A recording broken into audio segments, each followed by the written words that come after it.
I was muted, y'all. My bad. How y'all doing? How was everybody? Hopefully, y'all had a great day. Welcome to Atmos Love Zone. It is 9:08 Eastern Standard Time. We are about to get into. We are in the last days, y'all, of this R. Kelly trial. In that reenactment of these transcripts. Um, Let me see who up in here rocking with me. Who rocking with me? Who rocking with me? Let me see who's up in here. We got Laura Zeffin. Hello, how are you?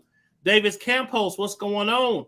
What's up, Granny? Eva's in the building. T-Band 1 in the building. Miss Jersey D. THC is in the building. T-Band 1, what's going on? Latanya, how you doing? Latanya Singh. Hello, how are you? What's up, Tanya with the sleepy tea? Hi. How are you? Good. How are you? I'm awesome. Thanks for coming in. Thanks for having me. Black Diamond in the building. What's going on? Tammy Beckham. Hello. Cherie Harris. Hello. Tanya Hicks. Hey. Alma Queen Newton. Hello. Andrea Wilkins. Hello. Thanks for coming in. Wifey. What up, Wifey? How are you? Let me see who else up in here. Troy Sweets. What's going on? I like that name, Troy Sweets, and he got the watermelons in there. That's what I'm talking about. Appreciate that. In his service, hello, how are you? TLMATL, how are you? Thanks for coming in. Who else up in here? Let me see, make sure I don't miss nobody. I think I got So Lay. What's good? Oh, look, So Icy. Sorry about that. How you doing? Let me see who else in here. Make sure I don't miss nobody. Lesmit. What's up, Lesmit? How are you, Lesmit? If you want to come on, that will be awesome. We love to have your help to help out Tanya read these doggone things. What's up, Tears? What's going on? Masquerade Elegance. Hello, how are you? Thanks for coming in. Mertice Balaam. Hello, how are you? DTA. What's up, CJ? Okay, 30 minutes. Perfect. Thank you so much. I appreciate it. Sonia Davis. And now we're about to get into this, y'all. Without further ado, y'all know what we got to do. Let's go! 1, 2, welcome to the show. Can you? Energy, grab me a positive synergy. I have been doubted through life.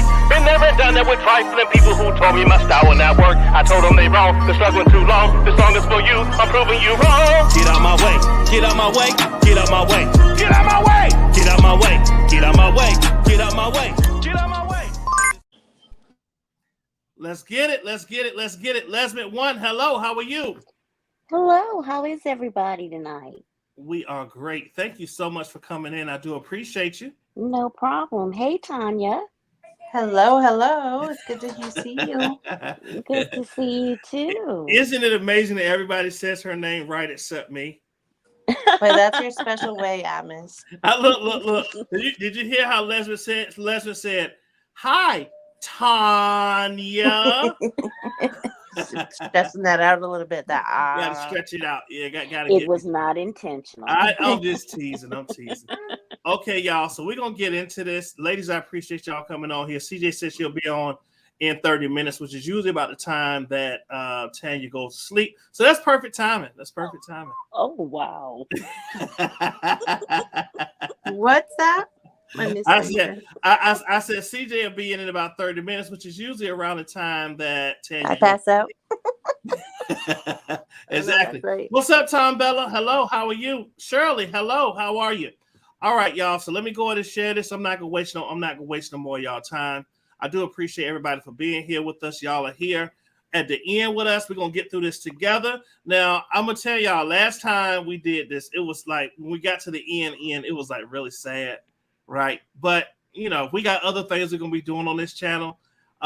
Just so y'all know, tomorrow, man, it's gonna be the music battle. So I'm gonna show it probably here in a little bit. It's gonna be Robert Keller going up against April Showers. It's the playoffs. So when I tell y'all that it is going to be off the chain, I mean it is going to be off the chain. So make sure y'all are definitely here for that tomorrow night at 8 o'clock Eastern Standard Time. Make sure y'all are here for the music battle. Okay. All right. So let me go ahead and share this with you all. Let's see here. Let's share. All right. Ladies, did y'all have anything y'all want to talk about before we got started? I don't think so. Not me. I'm good. Cool. Well, let's go ahead and pull it up then. Let me make sure y'all can see it pretty clear. There we go. It's nice and big letters, everything ready to go. Okay, and let me do it this way. Okay, well, ladies, we'll go ahead and get started. We're at the top of 3710, and I will get us started. All right. Did you tell us who we're being? Yes. If you could start off as the government, Tanya, Okay. and you'll be you and Lesbian to go back and forth. Lesbian, you could just jump in if like there's a court report or somebody like that comes in, just jump in. But I'll have both of y'all go back and forth because I noticed a lot of reading. Okay. Okay. All Sounds right. great.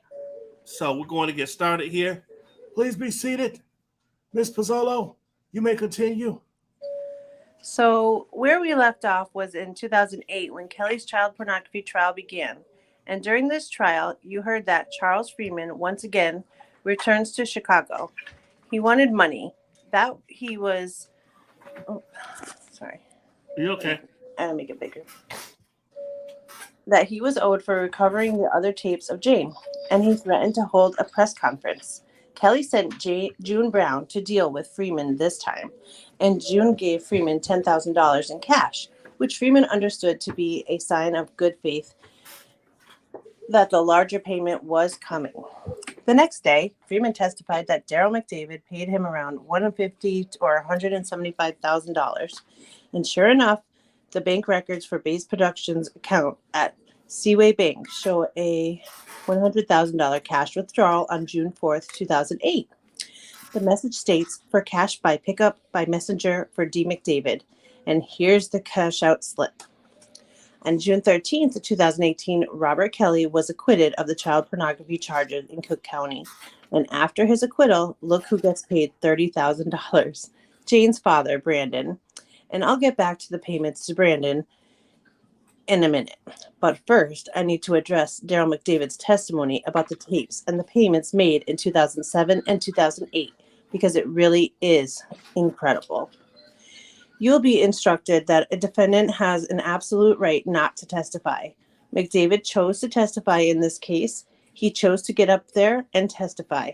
And you must evaluate his testimony just like you do any other witness in this case. And some of the factors you'll be instructed that you may consider in doing what includes the witness is demeanor, whether the witness had any bias, prejudice, or other reason to lie or slant the testimony, and the truthfulness and accuracy of the witness's testimony in light of the other evidence presented. So let's talk about Daryl McDavid for a minute and what he told you about the tapes that he got from Charles Freeman and Keith Morrell. According to McDavid, Palladino and Margolis told him that the tape that Freeman recovered in 2001 pursuant to the written agreement was a copy and was very poor quality. Palladino and Margolis told him Kelly was visible on the tape, but it was too fuzzy to make out who the female on the tape was. And McDavid told you Tay, you want to go get something to drink or something? Or before you, I hear you sound like you okay? Yeah, I'm good. You want to go get something to drink and have Leslie read for a little bit? Yeah, Leslie can go for a minute. Okay. Okay. All right. Leslie, you mind jumping in? No problem. Okay, go ahead. And McDavid told you that this was based on descriptions of the tape that Palladino and Margolis gave him because, according to McDavid, he never laid eyes on the tape from Freeman. Now, first, if you believe that these statements were made by Palladino and Margolis to McDavid, if you even believe that, these statements are hearsay and they are not to be considered for the truth. This testimony about what Margolis or Palladino, whoever told him, can only be considered for the effect that it had on McDavid's state of mind. So that means that when McDavid said that Margolis told him that it was a fuzzy woman on the tape, that doesn't prove that it was a fuzzy woman on the tape, or even constitute evidence on that point. Even assuming that these statements were made to McDavid, Does McDavid's testimony about this even make sense? Despite being Kelly's business manager, his close friend, the person responsible for managing Kelly's reputation and image, he claims that he never saw the tape despite being the person who is authorizing payment after payment to Charles Friedman related to that tape. He claims he never laid eyes on the tape. This fuzzy tape of Kelly and some unrecognizable female that would be, according to McDavid, derail Kelly's career, ruin Kelly's image, cost them the trial in 2008. Really? Does it make any sense? Does that sound like a tape they would continue paying Charles Friedman hundreds of thousands of dollars for? No. It doesn't make sense because what McDavid told you isn't true. He lied when he told you he wasn't in Kansas City, and he lied when he told you he never saw the tape that Friedman recovered for them in 2001. And McDavid's testimony was similar for his dealings with Keith and Lisa in 2007. According to McDavid, they did all of those things, multiple polygraphs, back-to-back meetings in April of 2007, $200,000 cash payment. This was all done to get a tape back. Robert Kelly, Lisa, and Kelly's wife. A sex tape of Robert Kelly and two consenting adults, one of this being his wife. Really? McDavid went as far as to tell you that back in 2007, Keith Morrell told him that it was Andrea Kelly, Kelly's wife, on the tape. You heard from Keith Morrell. He did not say that. He did not say it was Kelly's wife on that tape. He wasn't even asked that. Keith was here on that witness stand, and they didn't even ask him that. And all Keith said was that it looked like a regular threesome to him, whatever that means. Again, do you really think that in 2007, the year leading up to Kelly's child pornography video surfacing of Kelly, his wife, and Lisa? Because according to McDavid, Kelly would be embarrassed that a threesome video of him, Lisa, and his wife. This is our Kelly we are talking about here. The performer who, during his concerts, brought Lisa up on stage where they would simulate sex in front of thousands of people. You heard Lisa testify about that. She was on tour while he was married. She was on tour and he brought her up on stage to simulate sex at his concerts. So does this really make sense? McDavid's story that this type of threesome video McDavid claims that Jensen watched and told him about because, again, he didn't watch the tape. And again, if you believe that that's what Jensen told him, it is not evidence for you to consider for any other purpose than McDavid's alleged state of mind at the time. McDavid's story about the tape he got from Keith does not make any sense. McDavid himself testified that R. Kelly's persona was all about sex, all about masculinity.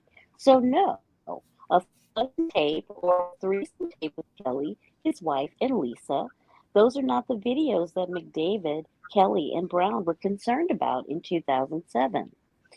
The videos they were concerned about, the videos that could actually derail his career completely, blow up his state case, are the videos involving Jane. Videos 2, 3, and 4 in this trial. The child pornography videos.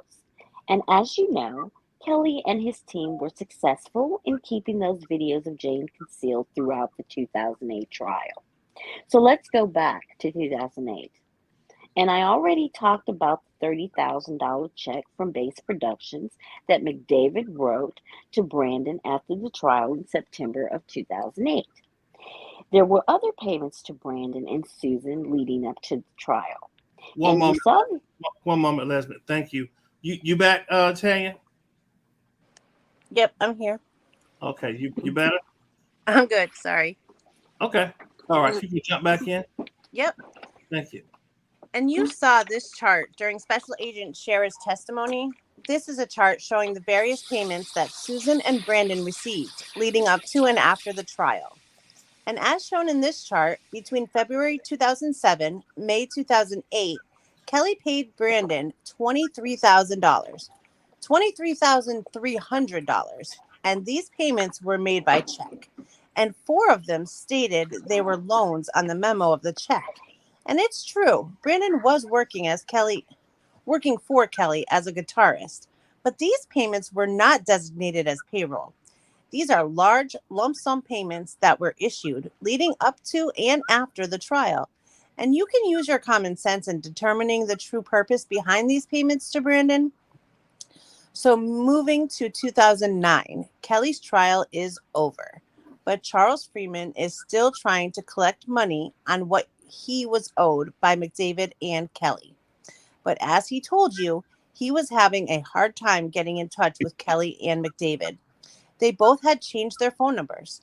Again, this is after the trial, and Freeman finally got in touch with McDavid, who told Freeman the bank is closed. Freeman filed a lawsuit against Kelly and McDavid and Brown, and just like his last lawsuit, Kelly agreed to pay. And you saw the financial records documenting this last payment to Freeman in 2009. Here is the $125,000 wire payment from Base Productions' Seaway bank account, and here are the records showing that Freeman's attorney, James Scott, received that wire and that Scott issued 2 checks to Charles Freeman in the amounts of $100,000 and $10,000, and this was the last payment Freeman testified that he received under his contract. If you add it all up between 2001 and 2009, Freeman received around a total of $660,000 from Robert Kelly and Daryl McDavid. From a tape that he said that he was, when they said that he wasn't on. Mm-hmm. Ain't that crazy? Unbelievable. Go ahead. From Robert Kelly and Daryl McDavid. And they want you to believe that Freeman was peddling a fuzzy tape of consenting adults. Give me a break. That doesn't make any sense.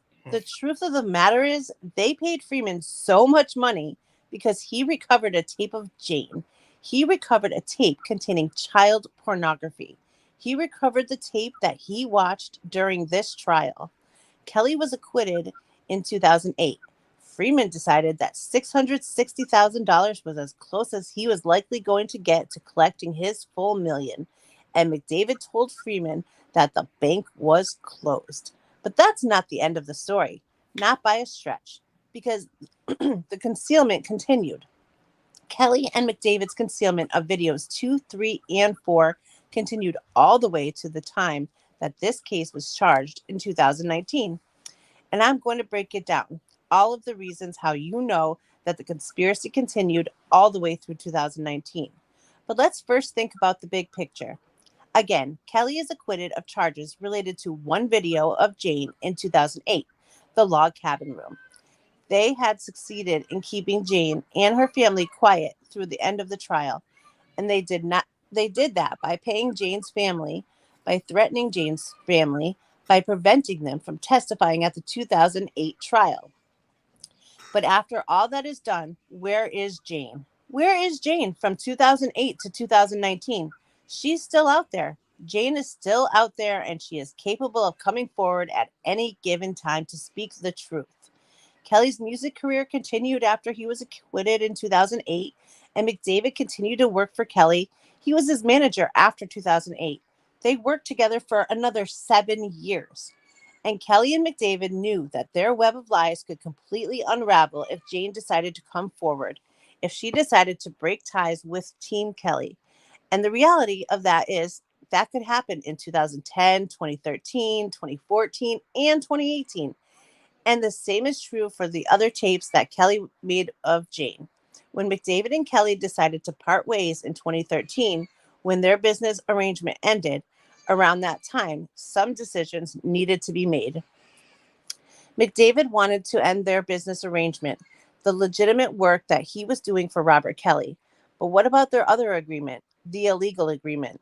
What about McDavid and Kelly's illicit agreement to conceal the tapes, to conceal the obstruction that they had been engaging in since the year 2000? That agreement, that conspiracy remained in place, and steps were taken, overt acts were done in order to continue the conspiracy up until 2019. So with all of this in mind, let's look at the elements for count 5. When you are evaluating count 5, you will have these instructions. And first, you must find that the conspiracy, the agreement between McDavid, Kelly, and others existed. And here is the offense that Kelly and McDavid are charged with conspiring to commit.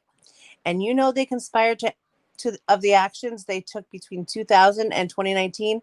They worked together and with others to get Susan and Jane to lie in the grand jury, to conceal and cover up the other tapes, which are tangible objects. Looking at the first element here, tangible objects under the law, you'll be instructed that a tangible object is an object that can be used to record or preserve information, a videotape.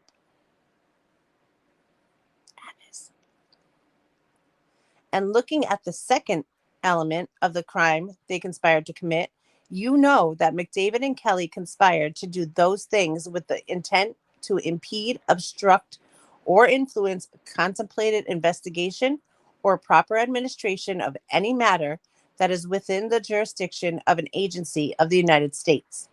Let's talk about that piece for a minute. What this means is that in conspiring to conceal and cover up the tapes of Jane, the tapes of Kelly abusing Jane, the defendants must act with the intent to impede, obstruct, or influence a contemplated investigation within the jurisdiction of an agency of the United States. Yes, the state investigation and trial involving Video 1 was ongoing between 2002 and 2008, but you know there was a lot more going on aside from Video 1. McDavid and Kelly both knew that to protect Kelly, not only in the pending Cook County case, but other charges, they needed to get the tapes of Jane back. They knew that any single tape of Robert Kelly having sex with a minor could result in the investigation and prosecution of Kelly for child pornography. And child pornography investigations are not limited to the state. The federal government also investigates child pornography offenses.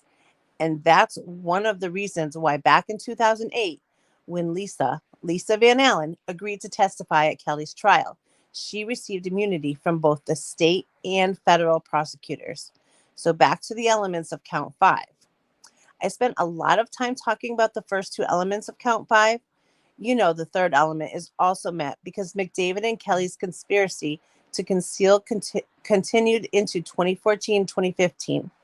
And you'll be instructed that an overt act is any act done to carry out the goals of the conspiracy. And I also expect that you will receive this instruction. A defendant may not be convicted of a conspiracy that terminated more than 5 years before the indictment, which was returned on July 11, 2019. A conspiracy terminates when the charged purpose of the conspiracy is abandoned or obtained. Now, the purpose of this conspiracy, McDavid and Kelly's conspiracy, was, of course, to conceal the tapes of Jane, to keep them from ever coming to light. And their agreement to conceal was in effect for years. And then McDavid and Kelly ended their business relationship. And they did things to make sure their agreement to conceal the tapes of Jane and Kelly's sexual relationship with Jane remained in place. In August 2014, McDavid sued Kelly, and he sued because he and Kelly had previously entered into a confidential settlement agreement and release, and Kelly was not paying McDavid as he was obligated to under that agreement. Under the agreement, Kelly had agreed to pay McDavid over $1.3 million. At the time they entered into the confidential settlement agreement, they also executed a separate confidentiality agreement, which contained additional provisions. Pursuant to that agreement, McDavid acknowledged he obtained highly personal and confidential information regarding R. Kelly. This lawsuit quickly settled, and Kelly made good on the payments he owed to McDavid. And you can see here on this last line of this summary chart, on September 18th, 2014, Kelly, through his attorney, wired $80,000 to McDavid's company. And then noting on the memo line, Kelly payment 2 months. This payment was made to continue to carry out the goals of their conspiracy and their agreement. And other overt acts that took place after July 11th of 2014 involved Jane. Jane testified in 2014. She contacted Kelly and told him that she needed some financial help, and Kelly agreed to pay Jane. And for the next 2 years, 2014 to 2015, Kelly sent Jane monthly payments in the amount of about $1,100. And Jane testified that she noted the checks had settlement written on them, which she found unusual because she didn't have any settlement agreement with Robert Kelly. There was no settlement. The stated purpose of these payments is false. So what does that tell you? When you look at all of the evidence in the conspiracy, it is clear that the settlement checks from Robert Kelly are connected to the ongoing obstruction and concealment of the videotapes of Jane.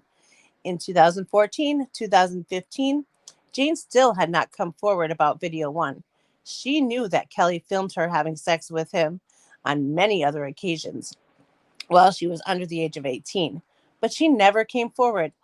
These payments from Kelly were intended to keep Jane quiet and keep those tapes concealed from law enforcement. When she asked for money, she knew who she could go to, and that was Robert Kelly, who delivered. I want to pause right here and go back in time for a minute and go all the way back to January of 2002 to the meeting that took place at the hotel in Oak Park. The meeting between Jane, Susan, Brandon, Kelly, and McDavid. And at that meeting, Kelly told them, "You're either with us or you are against us. You're either with us or you are against us, period. Not you are either with us or you are against us until you get back from Cancun. Not you are either with us or you are against us until you lie in the grand jury. Not you are either with us or you are against us until Kelly's trial is over.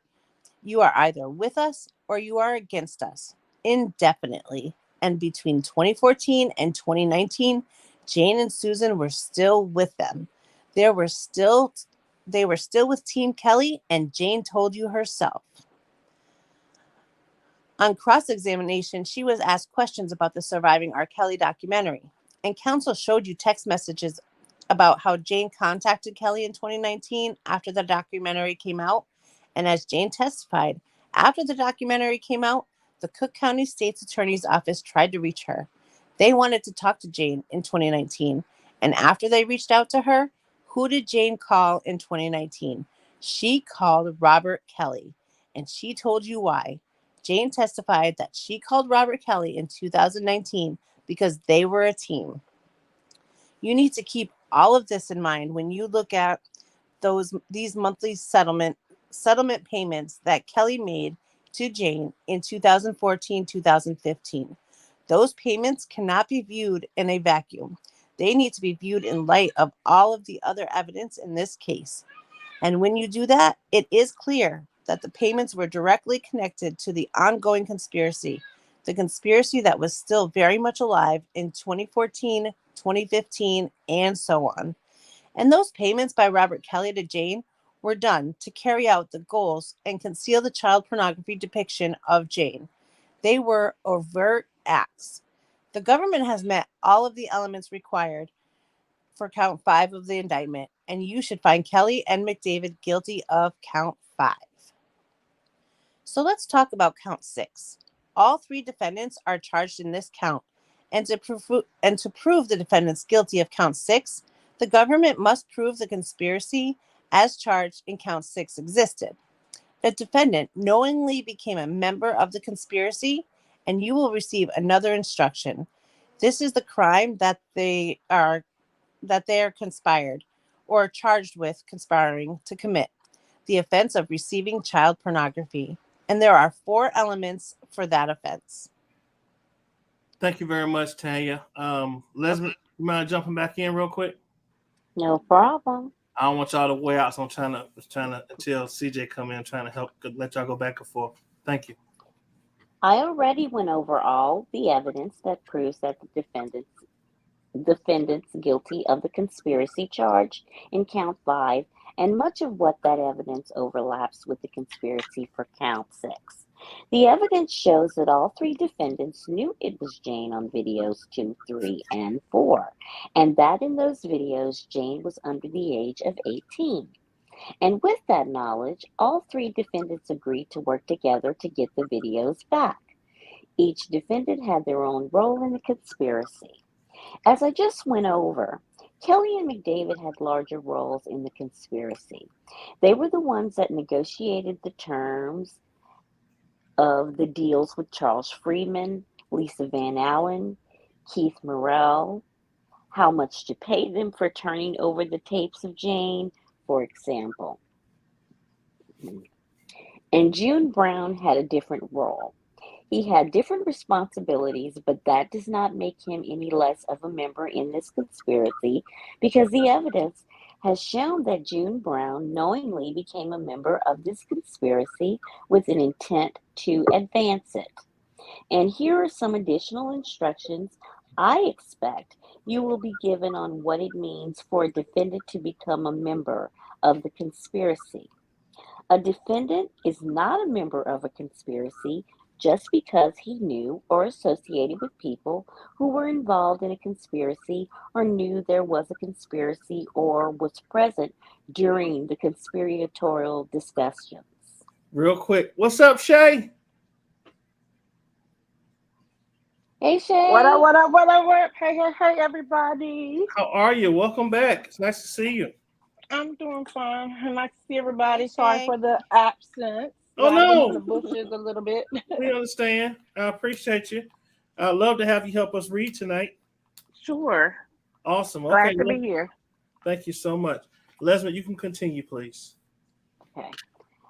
First, there is no dispute that June Brown knew Jane and knew Jane while she was a minor. We already... Was it at 22? I thought we started at. Okay. The evidence in this case shows that all 3 defendants were actively involved in the plan to get the videos of Jane back, including June Brown. First, there is no dispute that June Brown knew Jane and knew Jane while she was a minor. We already talked about the evidence showing that June Brown was in the Bahamas and in Mexico at the same time as Jane's family in early 2002. And there's evidence from multiple other witnesses showing that June Brown participated in crucial meetings about the tapes of Jane between 2003 and 2007. And from those meetings, you know that Brown knew that he, McDavid, and Kelly were taking steps to get the tape of Jane back. And in April of 2007, when Kelly and his team learned it was Keith Morrell who had the tape, Brown is right there getting everything in place so they can execute the plan of getting the threesomes video of Lisa and Jane back from Keith. The travel, the rooms, the $200,000.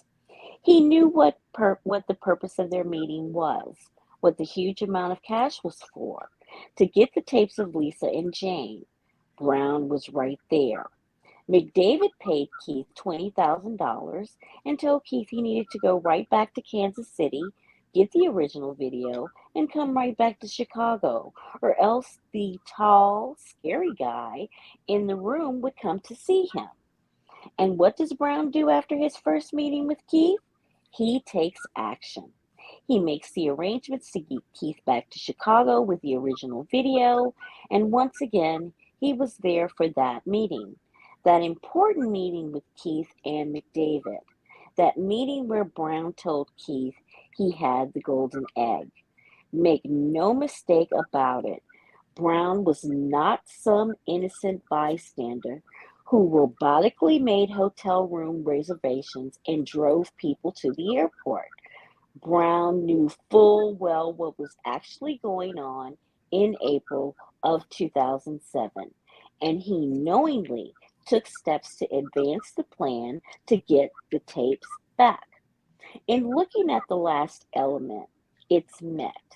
The interstate commerce element is met for all the reasons I already discussed for counts 2, 3, and 4, and that's that videos 2, 3, and 4, the child pornography materials, were transported outside of the state of Illinois. Now, in addition to being charged in the conspiracy for count 6, Kelly and McDavid are charged with 2 counts of receiving child pornography. Count 7 relates to video 2 and 3 that Freeman turned over to them in 2001.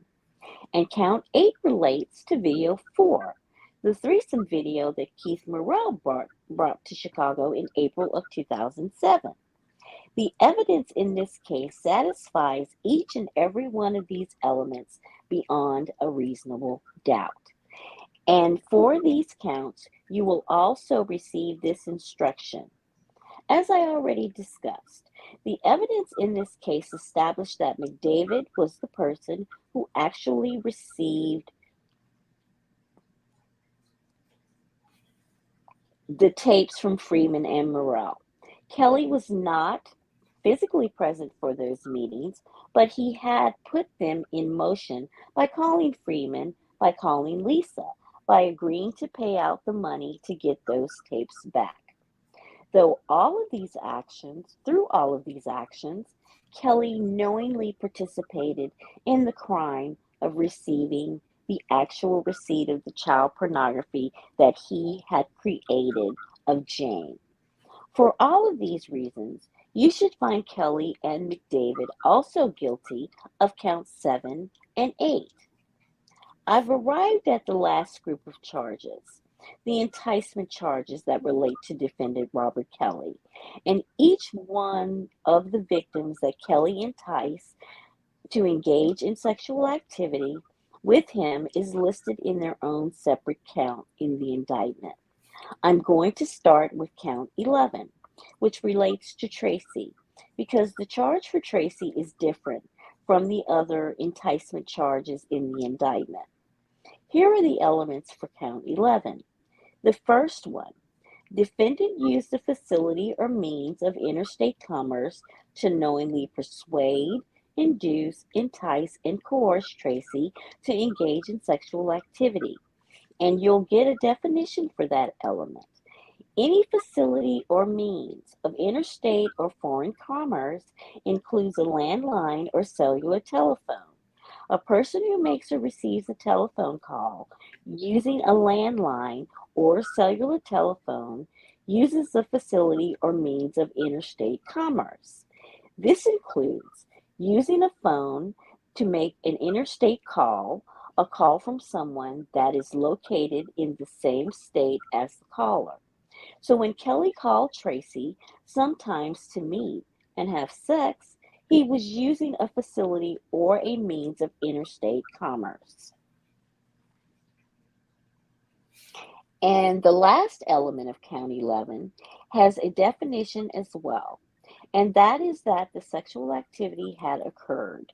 The defendant could have committed the criminal offense of sexual exploitation of a child. And that's the definition of that offense. And this should look familiar to you. This offense, sexual exploitation of a child, is the offense charge in counts 1 through 4 of the indictment. The counts related to the visual depictions of Jane in videos 1 through 4. In Tracy's count 11, Kelly is charged with enticing Tracy to engage in sexual activity for which he could be criminally charged. Illegal sexual activity. As you know, it is a criminal offense to use, persuade, induce, or entice a person under the age of 18 to engage in sex acts for the purpose of producing a visual depiction. The production of child pornography of someone that's under 18. That's child sexual exploitation. And in count 11, Kelly is charged with enticing Tracy to engage in that illegal sexual activity. That's what Kelly enticed Tracy to do while she was under the age of 18. Now let's talk about the evidence that proves Kelly guilty of count 11. And I want to make something very clear right off the bat. If you find that Kelly used a phone to induce or entice Tracy to engage in the criminal offense of sexual exploitation of a child when Tracy was 17 years old, Kelly is guilty of count 11. The age that matters for court for count 11 is 18. The victim must be under the age of 18, not under the age of 17. Set that aside. That is not relevant for count 11.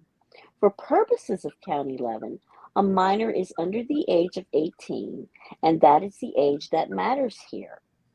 Let's talk about Tracy. Tracy testified that she first met Robert Kelly when she was 16 years old, around the spring or early summer after she graduated early from high school in 1999. Tracy testified she was working as an intern for Kathy Carroll at Epic Records. She testified that Kathy Carroll introduced her to Kelly when she met Kelly at a Hoops basketball game.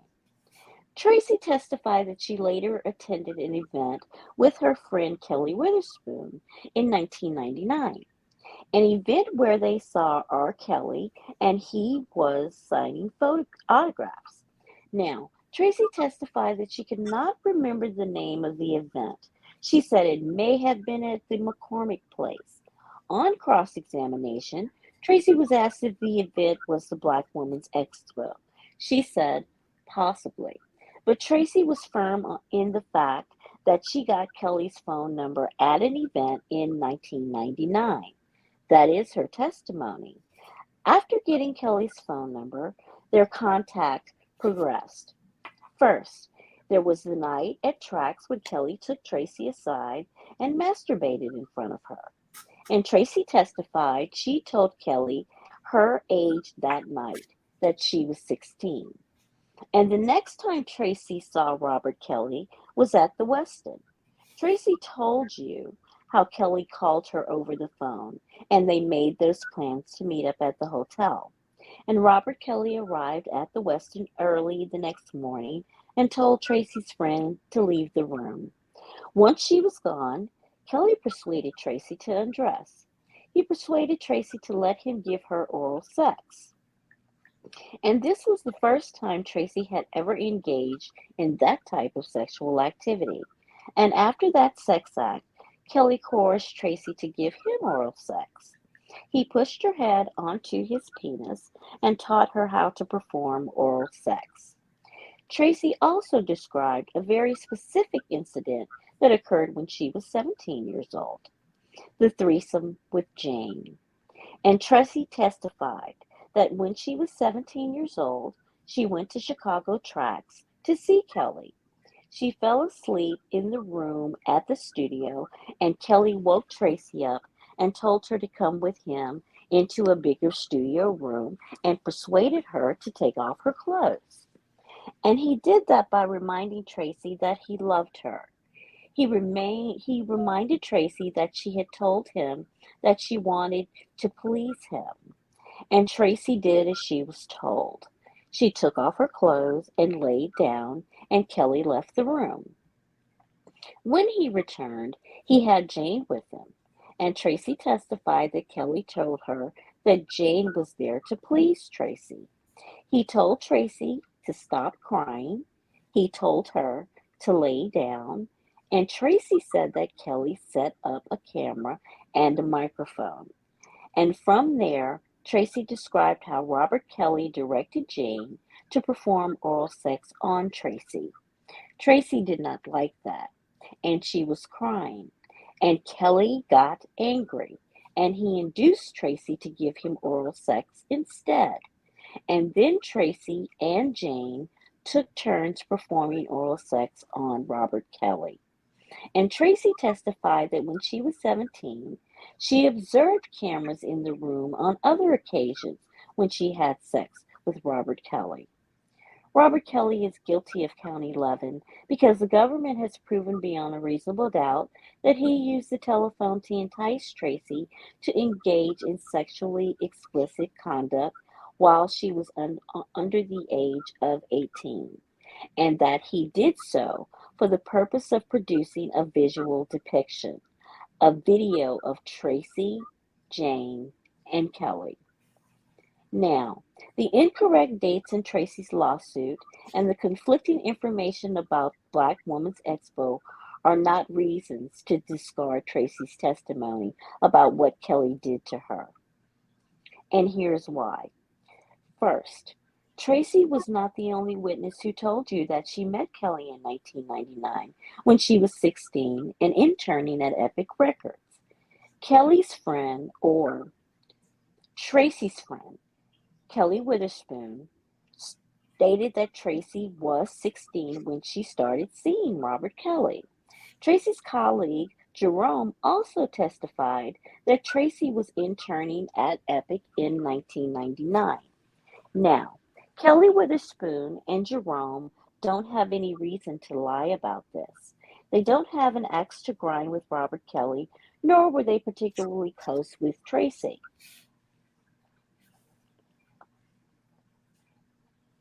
Anymore.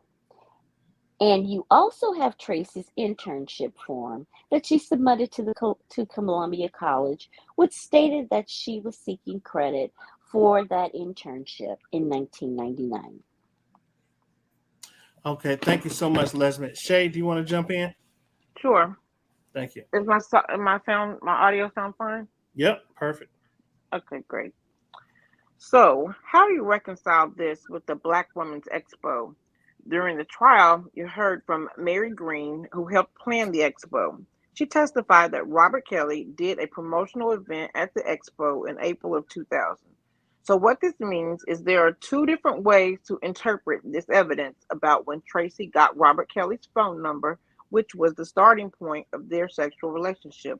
Either Tracy and Kelly Witherspoon got the autograph and phone number from Kelly at a different event in 1999, or Tracy did get Robert Kelly's number at the Black Expo in April of 2000. And that would start Tracy's timeline in the spring of 2000 when she was 17 years old. Even under that second scenario, Tracy is still 17 years old when she had the threesome with Jane. She was still 17 years old when he videotaped her having sex. And Tracy's memory as to whether it was 1999 or 2000 when Kelly first started having sex with her is precisely that, a memory issue. Tracy has absolutely no incentive to lie and make herself 16 years old now for purposes of this trial. The charge in this case, count 11, only cares about the age of 18. This is a memory issue and not an issue that determines whether the defendant is guilty or not guilty of count 11. Whether it is 16 or 17, the conduct still occurs under the age of 18, and Tracy has no reason to lie about that. Kelly knew Tracy was under 18. She told him her age when they met. And Tracy told you that she told Kelly she didn't have any experience with sex, and he had to teach her how to give him oral sex. Tracy's testimony about what Kelly did to her was clear and it was detailed. The events were described with specificity, and that is not affected by time. And that testimony should not get lost in the debate over whether Tracy was 16 or 17 when she first met Robert Kelly. She was 17 when he produced videos of her engaged in sex. For all of these reasons, the government has met its burden of proof as to count 11, and you should find Robert Kelly guilty. Moving on to other enticement charges, counts 9, 10, 12, and 13. The first three elements are the same elements for count 11, which I discussed involving Tracy. But you see that the last element there, the fourth element, has a different criminal offense listed. The criminal offense of aggravated criminal sexual abuse, and you'll receive this instruction which explains what that is. And for purposes of counts 9, 10, 12, and 13, a person commits aggravated criminal sexual abuse if that person commits an act of sexual penetration or sexual conduct with the victim who is at least 13 years of age but under 17 years of age, and the person is at least 5 years older than the victim, the definition of sexual conduct. Again, these instructions apply to the charges involving Jane, Nia, Pauline, and Brittany. The sex acts with these victims must have occurred before they turned 17. Again, these counts are different from Tracy's charge in count 11, which requires that the victim be under 18. Now, for the purposes of these counts involving Jane, Nia, Pauline, and Brittany, the victims must be between the ages of 13 and 17 when the sex acts occurred. Before getting into the facts for the victims who came here and told you their stories, who told you what Kelly did to them when they were between the ages of 13 and 17, I want to briefly revisit Dr. Turner's testimony. And he was the very first witness you heard from in this trial. He was called to testify about child sexual abuse and dynamics between offenders and their victims. He talked to you about the grooming process. He explained that child sex offenders groom their victims, which means they use certain behaviors to gain access to the child, prevent the child from disclosing. And in situations like this, where the victims are 14, 15, 16 years old, abusers establish special relationships, often romantic relationships, with their victims. And Dr. Turner explained how offenders exploit the power differential between adult offender and child victim, and how victims often report they felt subservient to the offender due to that power differential. This testimony was presented to you to provide a framework for evaluating the testimony from the victims in this case, Jane, Nia, Pauline, and Tracy. They are adult women now in their late 30s and early 40s. And they came here and told you about things that adult women do not want to talk about, let alone talk about in this public setting. They opened up old wounds to tell you about what happened to them and who did it to them. Let's start with Nia. Nia was 15 years old when she met Kelly at a mall in Atlanta in 1996. And Kelly was 29 years old. She did that. She did. And the two started talking over the phone. Nia told Kelly she was only 15. Kelly's response? He told her he wanted to see her. When Kelly asked Nia to come to his concert in Minnesota, she agreed. She was excited, and Kelly rolled out the red carpet for her. Nia told you how a limo picked her up at her house and took her to the airport. And on the way to the airport, Nia asked the limo driver to stop at a gas station so that she could purchase a single red rose for Kelly. From there, Nia took an all-expense-paid trip to Minneapolis to see Kelly perform at the Target Center. The date of Kelly's show was May 18th, 1996. This was entered into evidence. Nia flew from Atlanta to Minneapolis for the concert and saw R. Kelly perform before a stadium of fans. The morning after Kelly's show, Kelly came to meet Nia in her hotel room. There, they started kissing, and Kelly asked Nia to get undressed. Kelly kissed her breast and started to masturbate. And once he was done, Kelly left the room in a rush. Nia wouldn't see Kelly again until she came to Chicago later that summer in 1996 to stay with her family. Kelly and Nia spoke over the phone, and he asked her to come to see him at his studio. Nia was still 15 at that time. And once they were at the studio, Kelly had someone to take Nia aside from the cousins that she had came with so that Kelly could see her privately. They kissed, and Kelly put his hands on Nia's vagina. What Kelly did to Nia when she was 15 years old was aggravated criminal sexual assault. The government has proven count 10. Let me see. It's Tanya, a misstatement of the law. thank you. Tanya, are you up or you asleep already? I'm up. Okay. You mind jumping in a little bit Yeah. for Bungie? Okay. I didn't notice Bungie. It's a misstatement of the law. Of the enticement count involving Nia It's a objection. to get a conviction beyond a reasonable doubt. I'm going to object. That's a misstatement of law. It's aggravated criminal sexual abuse. I'm moving ahead to count 12 involving Pauline. This is Pauline, Jane's best friend from middle school. Once Pauline started hanging around Jane and Kelly, Kelly used Jane to initiate contact with Pauline. And Pauline told you about that very first time. They were at Kelly's house on George Street. Pauline and Jane were 14 years old. Pauline went looking for Jane, and she found her naked in the log cabin room with Kelly. Pauline ran out of the room in shock, and Jane came and found her and brought her back to the log cabin room where Kelly persuaded them to kiss each other, touch each other's breasts, and Kelly also touched Pauline and Jane's breasts. Kelly's enticement of Pauline escalated from there. He taught Pauline how to perform oral sex on him and Jane. He enticed Pauline to engage in sexual. Oh, did I go? Yeah, he knew that Pauline was under the age of 17. Wait a minute. Okay, wait a minute.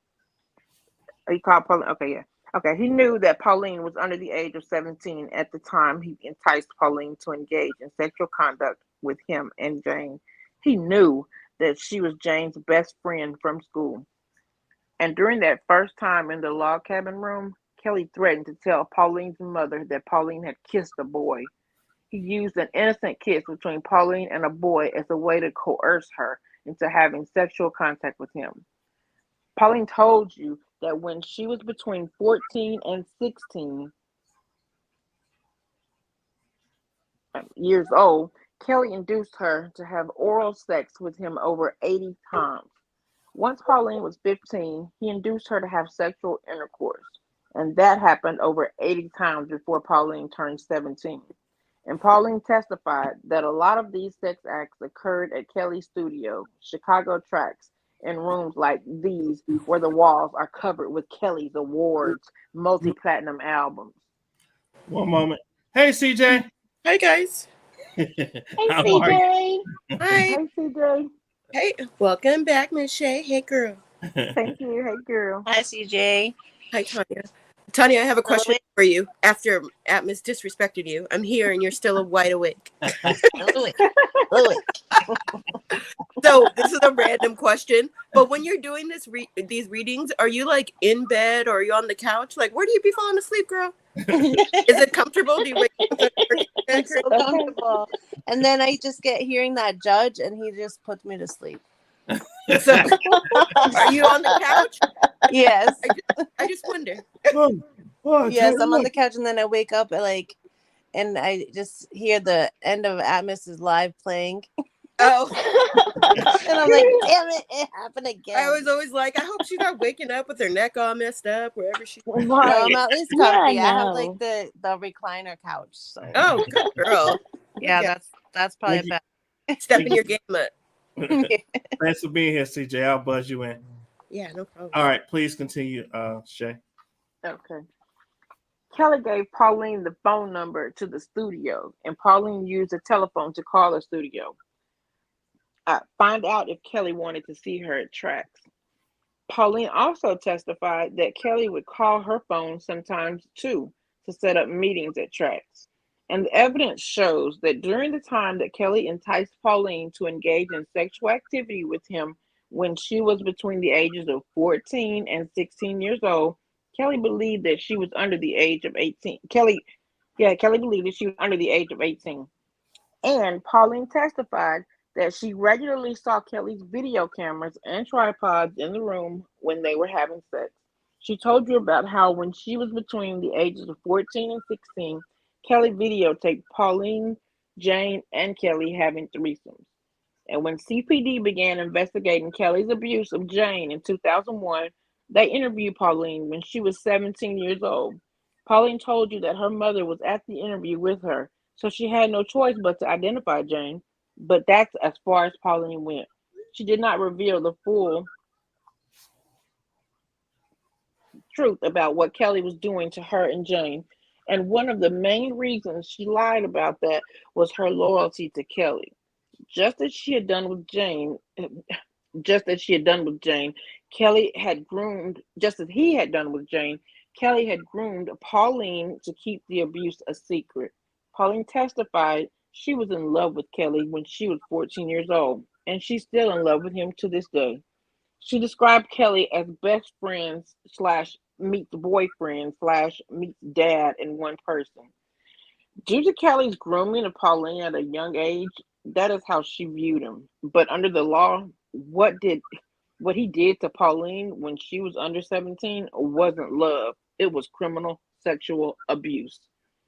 And the same goes for Pauline and Jane's friend Brittany. Pauline and Jane both testified that Kelly directed them to have sex with Brittany while she was under the age of 17. And Brittany is 1 year older than Pauline and Jane.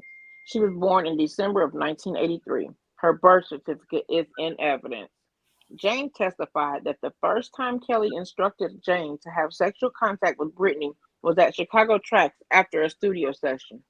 Kelly told Jane he wanted to see her kiss Brittany and touch Brittany's breast. And Jane did what she was told because she loved Kelly and wanted to give him what he wanted. And Jane testified that when she was 15 years old and Brittany was 16, Kelly engaged them in sexual activity as a threesome. And Jane testified that they had between 5 and 10 threesomes with Kelly and Brittany, and the threesomes included vaginal sex, oral sex, and they took place at Chicago Tracks. Pauline testified similarly about her contact with Brittany and Kelly. Jane and Pauline both testified they used telephones to talk to Kelly and make plans to meet at tracks where they had sex. The government has proven Kelly guilty of counts 12 and 13. That's Pauline and Brittany, beyond a reasonable doubt. Now, finally, count 9, which relates to Jane. You've already heard so much about what Kelly did to Jane. And abusing Jane in the way he did, not only did Kelly violate counts 1 through 4, which we disclosed earlier, he violated count 9 as well. That's the enticement count for Jane. Jane testified about how Kelly used the phone, the facility of interstate commerce, to introduce sex into their relationship starting when Jane was 13 years old. Kelly and Jane talked over the phone. He established a bond with Jane. At first, they would talk about things they had in common, like basketball, music, and Jane told how excited she was to meet Kelly. She was involved in her own music group at the time. She looked up to Kelly as an artist, and Kelly came to one of Jane's concerts and took the time to give her feedback after the show. This made Jane feel accomplished and happy. Thank you very much, Shay. Tan, you want to jump back in before I let CJ in for a little bit? I know it's about your bedtime, so I am good. Okay, go ahead. And one day at Chicago Track Studio, Jane asked Kelly to be her godfather, and he agreed. And after that, Kelly's conversations with Jane became sexual. Kelly asked 13-year-old Jane about what color her panties she was wearing, about whether her breasts were growing. That talk progressed to phone sex when Kelly would tell Jane that he was masturbating during their phone calls. And as you know from Dr. Turner, what Kelly was doing, gradually introducing sex into their relationship, Kelly was testing his boundaries, seeing how Jane would respond to talking about sex with him. And when asked why she participated in the sexual talk with Kelly, Jane testified that at first she wasn't sure how to respond, but she went with the flow because he was an adult. He was the authoritative figure. And Jane told you about how talk about sex progressed to touching and rubbing. And when Jane was 14 years old, Kelly induced her to perform oral sex on him, and he performed oral sex on her. And Jane testified, like the phone sex, she felt uncomfortable with what Kelly was doing. She didn't know how to say no to Kelly, how to say no to her godfather, an authoritative figure in her life. And Jane told you that over time and repetition, the sexual contact with Kelly became normal to her. You saw with your own eyes the sexual acts. One moment. What's up, K-Love? Hey, everybody. Hello. Oh, my God. Hello. It's All been right. a rough week, Hi, y'all. Kayla. Hey, girl. Hey. Thank you for being here. I appreciate you. No problem. All right. Sorry, Tanya. Go ahead. You're fine. That's fine. Welcome. That Kelly did to Jane in videos 1, 2, and 3. And those acts constitute aggravated criminal sexual abuse. Jane was 14, 15, 16 years old at that time. they occurred, and Kelly was 17 years older than Jane. Kelly knew Jane's age at the time of the sexual activity. He had her state it repeatedly for his videos, told her to yell out that she was 14 years old as he performed oral sex on her. And Jane testified that Kelly took her virginity when she was 15 years old. This is what Jane looked like when she was 15 years old. Jane testified that Kelly had sexual intercourse with her hundreds of times before she turned 17. There is no question that the government has proven Kelly guilty of count 9 beyond a reasonable doubt. Robert Kelly abused many girls over many years. He committed horrible crimes against children, and he didn't do it alone. Kelly's team, Daryl McDavid and June Brown, enabled Kelly by getting those tapes back. Those tapes of Jane that would have been completely damning for R. Kelly and his entire team. And all these years later, the hidden side of Robert Kelly has come to light. The truth has come out. Find the defendants guilty of all counts in the indictment. All right. Well, I think we'll suspend for lunch. We're going to have a shorter lunch, 45 minutes. So we'll be back about 1:20, and then we'll hear the defendants' arguments. Recesses from 12:40 to 1:20. So let's see. We certify we, Joseph Rickoff, and Judith Walsh, do hereby certify that the foregoing is a complete, true, and accurate transcript of the proceedings had in above entitled case before the Honorable Harry D. Linenweber, one of the judges of said court in Chicago, Illinois, September 12th. So, okay, so that's the government's opening. That's the government's opening. Now we're about to get into the defense's opening. It looks like it's going to be Bo Brindley coming in. All right, so I will take over that. What y'all think about the government's opening? What did y'all think about overall? They're closing? The closing, yes. Average at best. Yeah. It could have been better. Yeah, it definitely could have could've been They better. wrote better motions, definitely.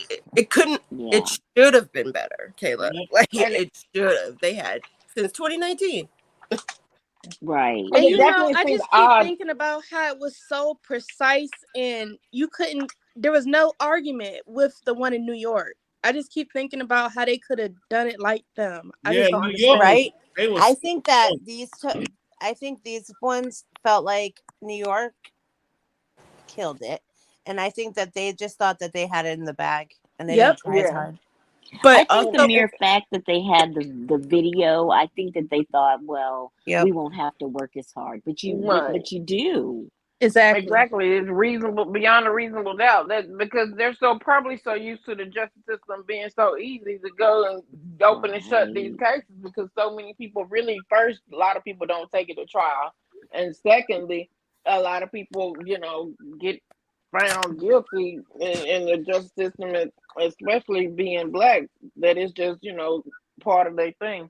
But it was really weird to me how they didn't even bother to bring Brittany in, didn't bring no excuses as to Yeah, why they she didn't even come in. explain it. Exactly. And then they That was didn't just so explain weird. it. can And then video 4, they never showed the jury video 4. I guess think they that if didn't they have had it. had those things, they didn't But- have it. But if they had had those things, then he probably would have been convicted. But because they still mentioned them, and they thought that we'll just tell you what's on the tape, that was all it was going to take. It And don't I work think that way. Can I Yeah. also just add, from a background political standpoint? So even though these are all federal districts and all federal courts, right? The District of Illinois and New York. The Eastern District of New York and the Southern District of New York are the two most prestigious federal court districts. So the top of the top of the top lawyers go there. So by the time you get to somewhere like the Northern District of Illinois, obviously they're still good lawyers because they're federal lawyers, but there's a difference in Yeah, quality. they just so used to getting stuff Clearly handed there's a to them. difference. Because it's so many people that are usually afraid of going against the federal system because of their conviction rate. But what people have to realize, their conviction rate a lot of it is automatically computed and imputed into that rate is the fact that most people don't take it to trial. So once you take, a cop a plea and take a plea agreement, that just gives them another conviction. So that I know somebody personally that it was in Ohio though, that they actually did take a charge in 2016, several charges, and they were like basically facing probably like 40 something years, and he ended up getting out because he took it to trial and they lost. And then the other thing it kind of made me think when I was thinking about all these girls, and I hope I'm not getting like preachy, but like even something as simple as like having the sex ed talk with your kids, but not just going through the like technical pieces, but like hey, when you're as soon as you become a teenager, there's going to be older guys and none of that is ever real. You know what I mean? Just those conversations, because all of these girls, whether they had a father in their life or not, were so Right. You know what I mean? They were so one of them, smitten like, and really thought that he really loved them. They were like so only one of them even tried to like challenge him when he first tried to like make a move. Everybody else was just like, okay. And it was just like, this what you want to do? Okay. I have a question, you guys. I don't have children yet. I'm not a mother, so I just want to get opinions on this. But I really feel like the approach some parents take where they have little girls, it doesn't really matter, little girls, little boys, but they want to say these little cute things like nobody touches your no and stuff like that. I feel like that's cookie box and all this. No, you need to that's give problematic. it a word. Yeah, I did not do that with my children. I did not do that with, I heard with people my saying kids. That, I used it. I feel like that's confusing. And then if something happens, who are you going to go to and say, hey, Uncle so-and-so touched my cookie? Like, what is that? Okay, so I got to play devil's advocate on that as a father. You have to these days tell your kids, especially when they're starting to get curious and stuff like that. You have to tell them, listen, nobody touches you right there. Okay, if anybody ever touches you there, you let daddy know or let mom. No, but they talking what about I'm saying is the nickname use the proper for your term. Yeah. She's saying no. Yeah, we definitely gonna tell them. Don't let nobody do that. But yeah, she's saying the little cute little proper term. What do you tell a 3-year-old? Like the I told Ray to call it her gina because she could say that. Virginia? Yeah. Because think about it. If you go to law enforcement, like say they go to law enforcement and or this even is a child and they say so-and-so touched my cookie, they don't know what they're talking about. Right. Or and even like I tried to give right? her an easy word that sounded like the real they word. They do know what they're talking about. And because they ask the children to but point maybe if to they what went to a teacher or they went to or just say you're private or something like that. Yeah. But I've been telling my daughter since she could talk that nobody is to touch her privates ever.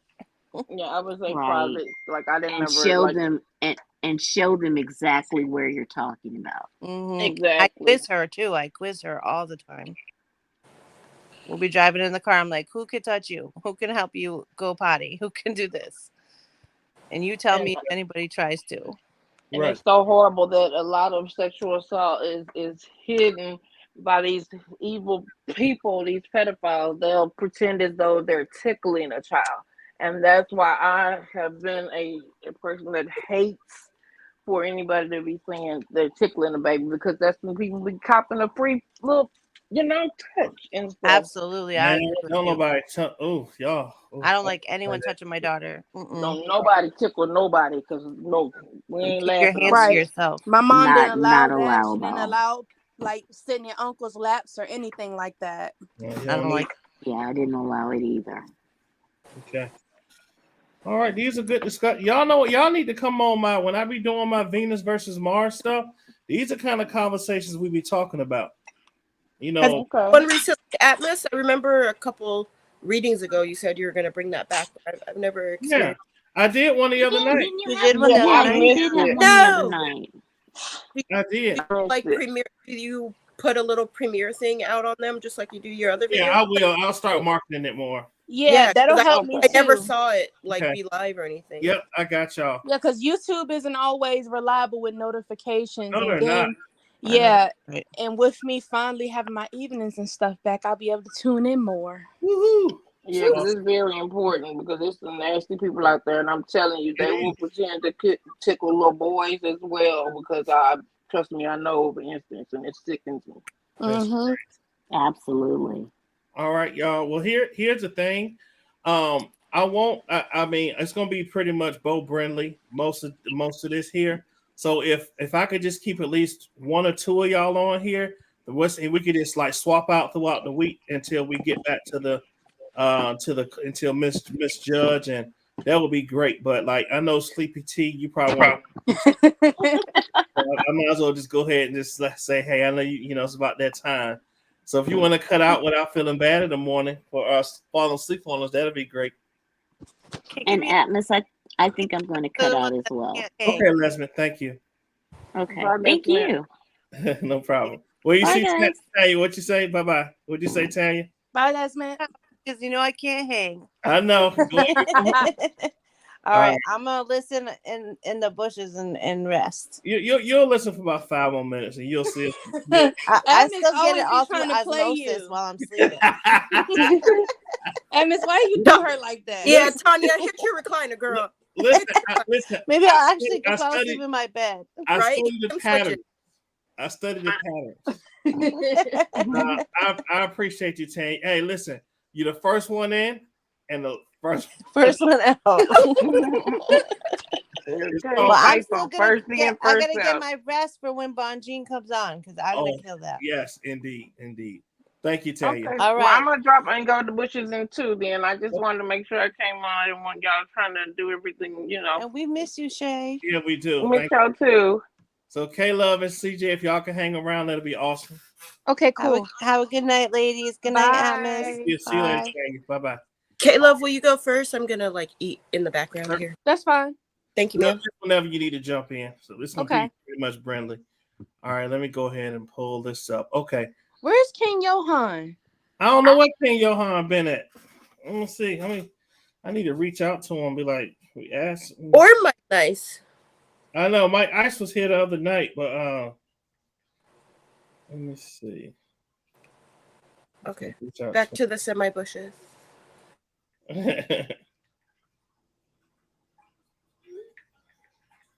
All right.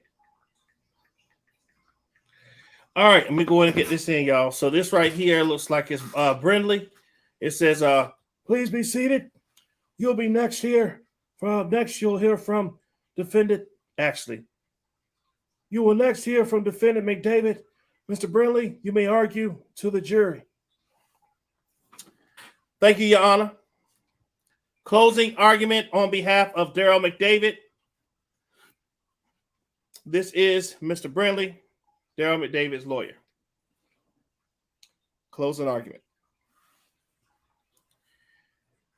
Ladies and gentlemen, the defense of Daryl McDavid began very clearly with 4 names: Gerald Margolis, Edward Jensen, Jack Palladino, and John Toohey.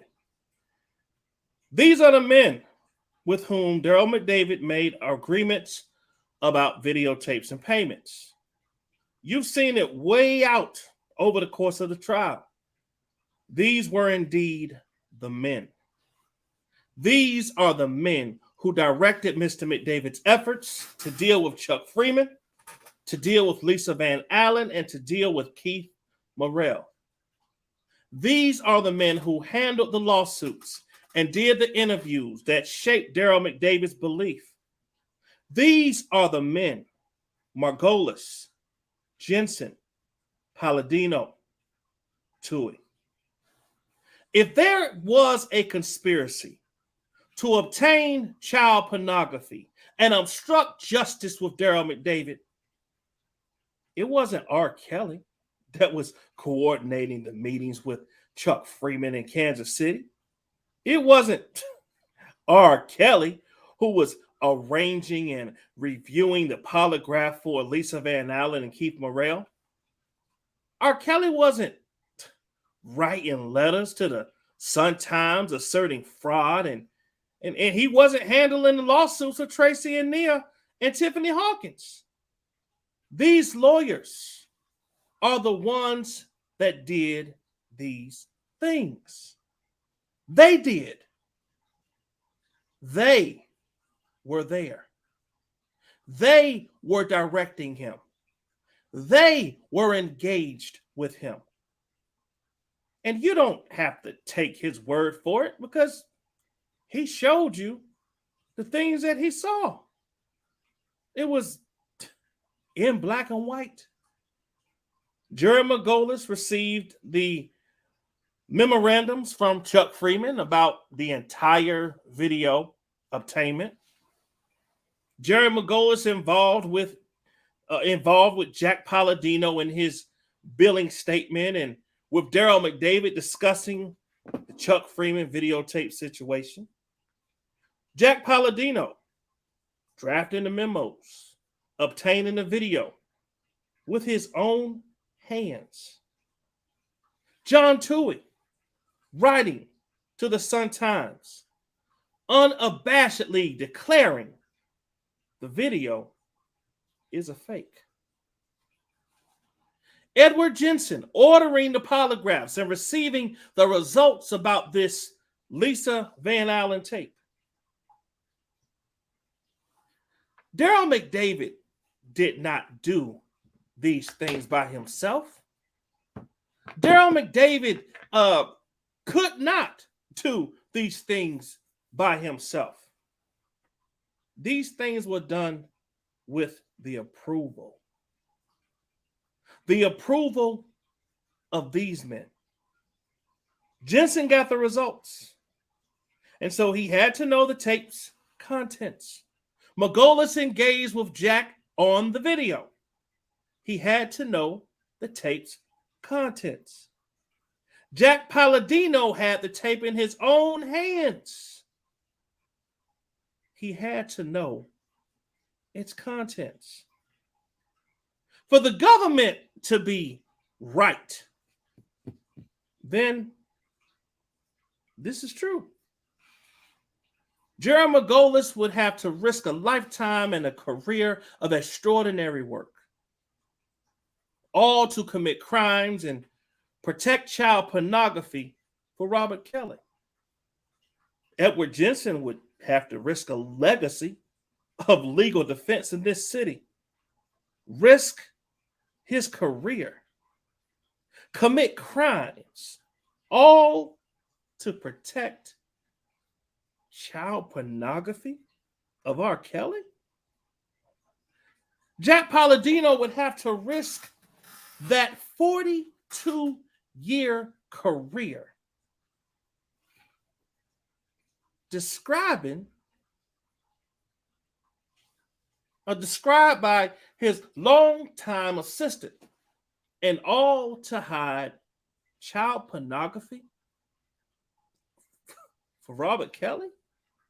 And John Toohey would have to unabashedly lie to the Chicago Sun-Times and claim fraud when there was none, when he didn't believe it. The question I start with is, would they ever do that? These men. Would they ever do that? Does it make sense that all of these men would do that for someone that they knew to be abusing children? Really? Does it even make sense? Well, one thing is true. That is hard to believe. And so it would take powerful and extraordinary evidence to establish that. And so then our consideration will shift from the 4 men to 4 words. The 4 words that decide this decision in every criminal case. beyond a reasonable doubt. Has the government given you evidence that Daryl McDavid made an agreement with these men who had to be involved, that they would work together to hide child pornography? Kelly? So powerful that it's really beyond a reasonable doubt. These men, Margolis, Jensen, Palladino, and Tui,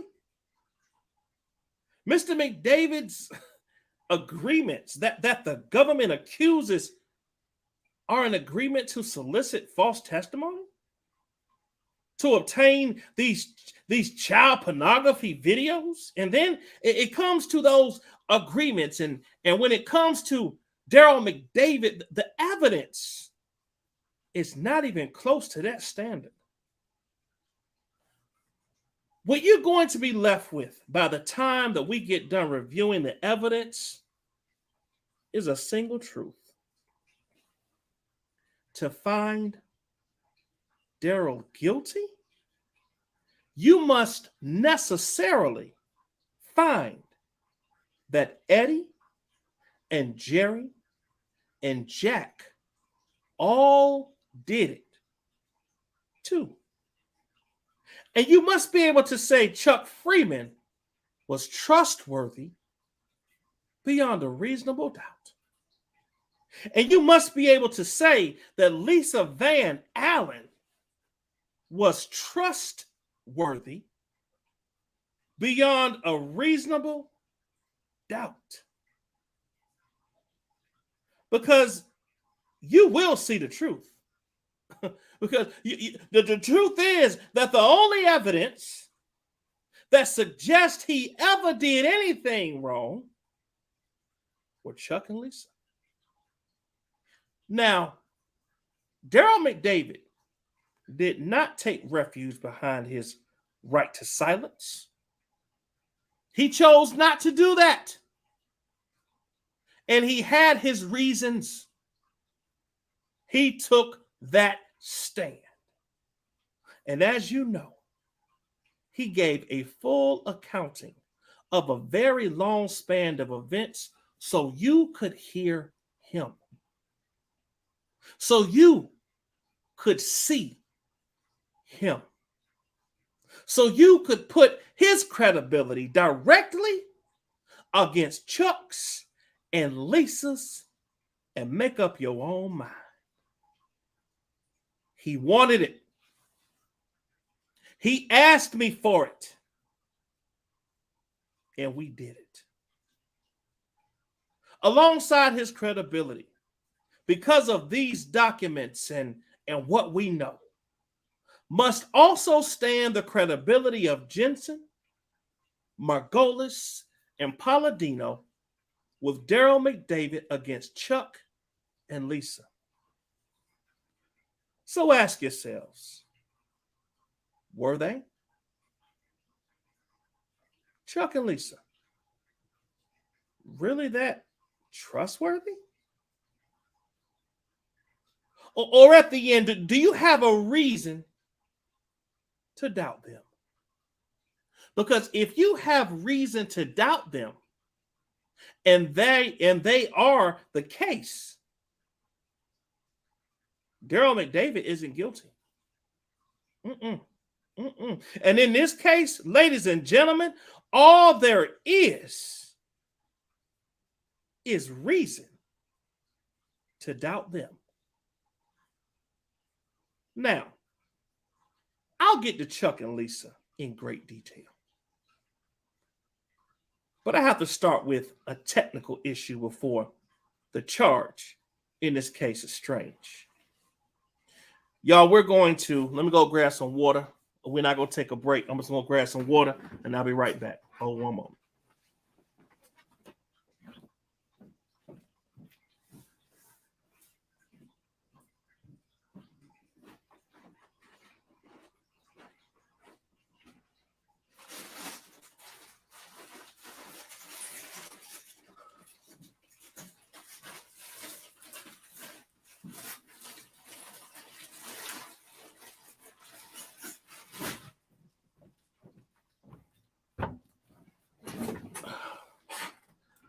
All right, we back.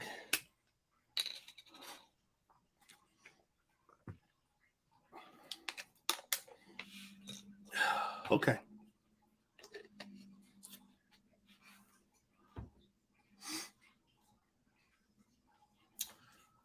All right. But I have to start with a technical issue because the charge in this case is strange. This case involved what we call a statute of limitation issues. Why? Well, it's pretty obvious. They waited 20 years to bring it. So we've got a timing issue. So with a timing issue, here's what you'll be instructed as read. A defendant may not be convicted of a conspiracy that terminated more than 5 years before the indictment returned on July 11th of 2019. A conspiracy terminates when the charged purpose is obtained or abandoned. As I submit to you, any conspiracy that they claim was surely over the day that they said Robert Kelly was not guilty, there is not one suggestion that anybody was out trying to get tapes after that or taking any steps after that. Nothing. The conspiracy, as they claim, that they suggest by their own logic, the truth is, it had to be over when the case was over. And so with this statute of limitation, there's a problem. Before we even get to Chuck and Lisa, you will be instructed that to find him guilty, you must find that one of the conspirators committed an overt act as described in the indictment. And we'll get to what those are. In an effort to advance the goals of the conspiracy after July 11, 2014, 6 years after the end of Robert Kelly's trial. So, what was it? So, what was it then? Which act was taken after July 11th that they proved beyond a reasonable doubt had the purpose of furthering something connected to that 2002 case? And you don't have to look very hard because the indictment tells you what you have to choose from. And there's only 4 things that it could be. There's 2 payments for $1,150 for James Rent. There's 2 payments for Daryl McDavid's settlement with Robert Kelly. So let's talk about them one at a time. They have to prove beyond a reasonable doubt that one of these 4 actions here was taken in furtherance of an agreement related to the 2002 case. The offense of obstruction of justice. That's the kind of conspiracy we're talking about in this case under this law. Is a person is guilty of this conspiracy if he's trying to conceal or falsify or destroy a record, document, or tangible object. That's a weird bunch of language. But the truth is, he has to be. In this case, based on what they're talking about, trying to falsify a record or a document, which in this case is going to be a grand jury transcript or a police report, or he's trying to conceal a videotape. That's what this is about. Okay, they must prove beyond a reasonable doubt that one of those acts was just looked at, was taken to further that. The concealment, falsification, or destruction of a document, record, or tangible object. And those things in this case are videotapes, grand jury transcripts, and police reports. And so did they prove beyond a reasonable doubt that one of these acts, those four that we looked at, that one of those was done for the purpose beyond a reasonable doubt? Now, mind you, of falsifying and concealing a videotape or falsifying a grand jury transcript or police report. They did not. The Jane payments were for her rent. And we don't have to guess. She told you. She knows. Jane said that Mr. Kelly never suggested a connection between the rent payments and anything related to the 2000 case or the 2002 case. Jane is the one who would know. The government stands here and says, well, it says settlement on the check. And that's strange. Well, this is a check that's written years after a years-long relationship that everybody admits. Mr. Kelly is not denying that there was a years-long relationship with Jane after the fact. And so, after that, he writes settlement on a check. But there's a problem. They're suggesting that somehow those tapes were meant to, I guess, cover up something that she knew or something connected to the 2002 case. But here's the thing about cover-up payments. They only work if what? If the person who is giving the money knows their cover-up payments, right? Because if she didn't know, then they're not paying for a cover-up. And she said it clearly. She did not know. These were for rent payments, or these are rent payments. They had nothing to do with the 2002 case. Jane's testimony in 2008 is read. After he was acquitted, the relationship you had with Robert, it wasn't centered at all around the scandal in the 2008 acquittal, was it? No. In fact, that was a subject matter that you and Mr. Kelly did not want to talk about. No. That's what she said. Nothing that they discussed had to do with the case after that. And that means that these payments, there is no proof that they were ever meant to be exchanged for anything related to the 2002 case. If they were, Jane would know. Jane did not. Do they prove beyond a reasonable doubt that these payments furthered an agreement related to the 2002 case? They did not. They did not. What you would have to do is guess. Guess that there was some purpose that she did not know about. And that is the antithesis of proof beyond a reasonable doubt.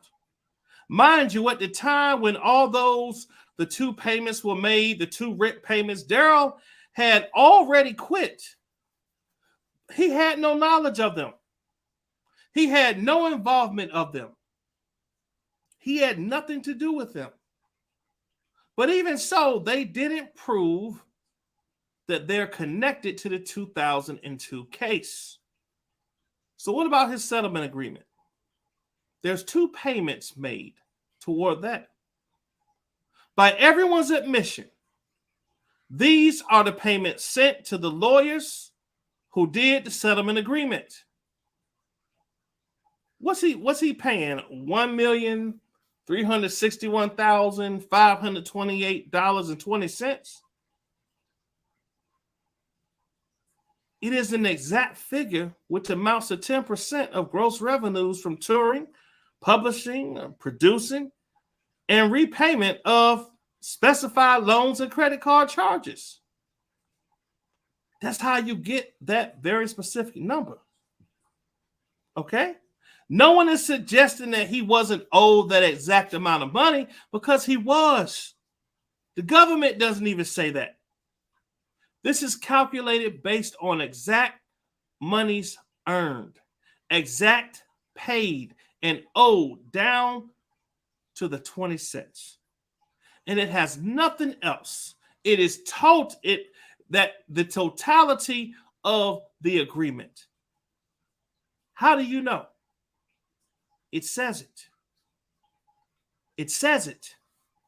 The parties agree that there is a confidential agreement and settlement agreement represent their entire agreement, and that there are no understandings, no agreements, no representations among the parties other than what's set forth in this agreement. This agreement is about money that he owed him. The payments were to give him back money that he owed him. And there's no denying that. Nothing indicates that that money was connected to anything related to a 2002 case. So the government stands here and says, well, there must be a secret, unstated purpose. Evidenced by what? There was real money owed. The payments are going towards that. Where's the secret purpose? With no proof at all. They say, oh, it was for something else. No, it wasn't. It was for what he was owed. And no one denies it. And they can't. They might like to, because they waited too long to bring the case, but I'm sorry. They might like to, but the truth is, this has got nothing to do with that 2002 case. Y'all, that's where we're going to stop tonight, because I am off tomorrow. And so I'm going to come on. Somebody put in the chat 3756. 3756. I'm going to come on tomorrow, and I'm going to, I'll get with the ladies tomorrow night, but I'll come on throughout the day, maybe one or two times, to kind of read some more of this, since it's just Brinley by itself. But somebody put in here 3756. That's why I stopped at 3756. Oh, man. So I'm thinking that the way Brinley is bringing his argument is very crafty. Right. And I said it from Very well. Yeah, I said it from the time where the government cross-examined him that I can see why he got off. Mm-hmm. Absolutely. I agree with you. Yeah, and when he was on the stand, when he was on the stand, I was like, yeah, he had to kind of go up. And quite frankly, although I think we all agree that the government cross-examined him poorly, it's also like, y'all didn't even have that great of a case against him at the end of the day. Like, you are absolutely correct. There wasn't any like physical evidence to say, oh yeah, he was there. It's all circumstantial. Right. Y'all don't have any surveillance footage or anything like that? Y'all don't got McDavid. Not a cell phone ping. No recordings of McDavid. No and credit everybody card else payment. Is dead, so you can't ask anybody else to say he was there. So it really is a wrap. And what's that? No face, no case. Right, exactly. Yeah, so y'all ain't got no fingerprints or nothing. Like, listen. Let me tell you something. The reason why McDavid went on the stand, he didn't have no witnesses to talk against what he did. Mm-hmm. Right. All the witnesses was dead. Mm-hmm. Other than R. Kelly, and he ain't speaking. Yeah, and the grand puppeteer, he not saying nothing to nobody. He not getting on nobody's stand. And you know what's so funny is, well, he's too dumb too. But what's so funny is I'm sitting there thinking, what is R. Kelly thinking? Like, this son of a bitch is about to get off, knowing he was riding with me the whole time. Yeah. And knowing probably now how much McDavid played him too. He is probably bothered, which tickles me.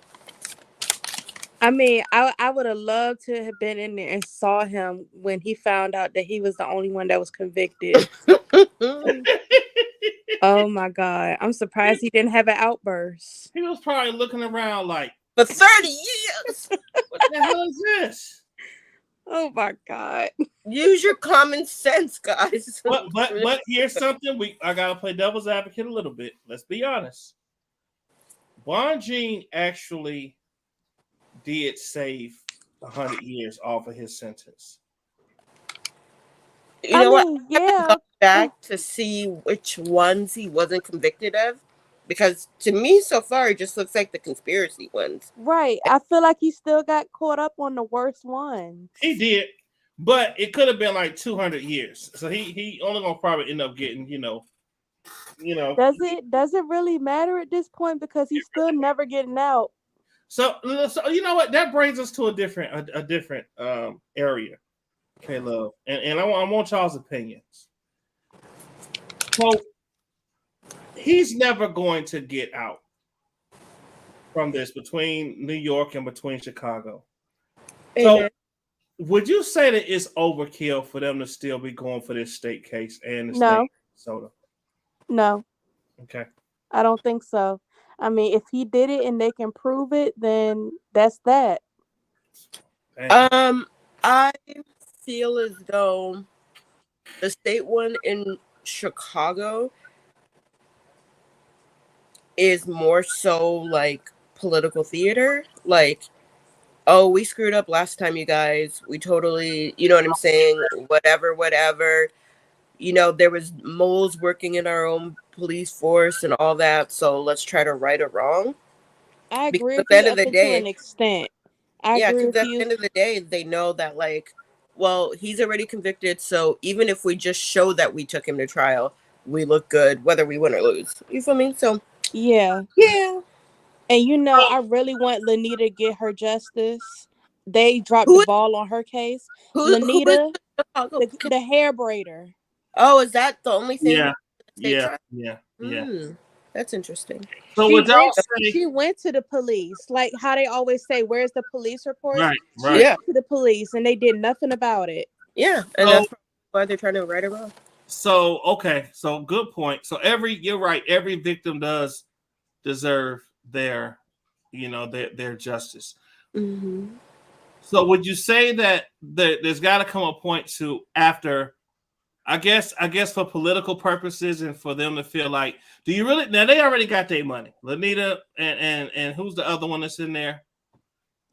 I can't recall right now. I would have to. Is it Geronda? Yeah, Geronda's in this one too. Mm-hmm. Oh, really? I believe so. It's Chicago, so she was a minor during that time too. So here's my thing. Even if they do get another how many years, after R. Kelly do the New York, and he does the Chicago, like he's not gonna live through both of those. He's already sick. I mean, so I get what y'all saying. It's probably not overkill, but it's like are you just giving him the years just to make Lanita Carter feel like, hey, okay, so he got years for me too? Well, at the end of the day, you also have to think that they brought all these charges at the same time, and they had to coordinate with each other on the order of the actual trials. So it's not like, oh yeah, we indicted him, but we saw that he already got convicted 2 other ones, so just kidding, right? They already said right. I got you. Okay. If I were him, I would take a plea, but he's never going to do that. Freaking enough. It's done. And honestly, if Chicago, the state trial is singularly about Lanita, It's that not. I yeah, think that it's how doesn't many? necessarily lend to, say, oh, well, if he did that, then he probably did others, where, both of these federal ones are. Yeah. So he might as well take a plea on the Lanita one. Save some dollars, for his appeals. Yeah. Let me see if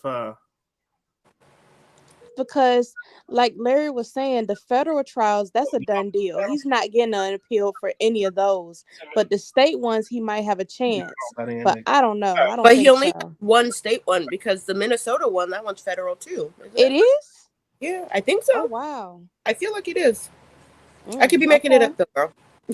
But I think it is. Oh, yeah, he's done. yeah, I think that the his lawyer should tell him, like, bro, listen, don't make me go through this no more. Especially because they're not getting paid. Especially like come this next lawyer, like there's no money left. Hey, Atmos, taxpayers' time. Yes. look in the chat. Look at what Rodney Williams is in here saying. What do you say? What Rodney said? He said R. Kelly is getting out in less than 10 years. We all think he did it, but there is no real proof. Keep in mind, he was not convicted for having sex. What? Rodney. What is he talking about? What is he talking I don't know about? what Rodney be saying some weird stuff sometimes. It's probably just his opinion. Rodney, he ain't going nowhere, bro. he ain't going nowhere. That's all wishful thinking, man.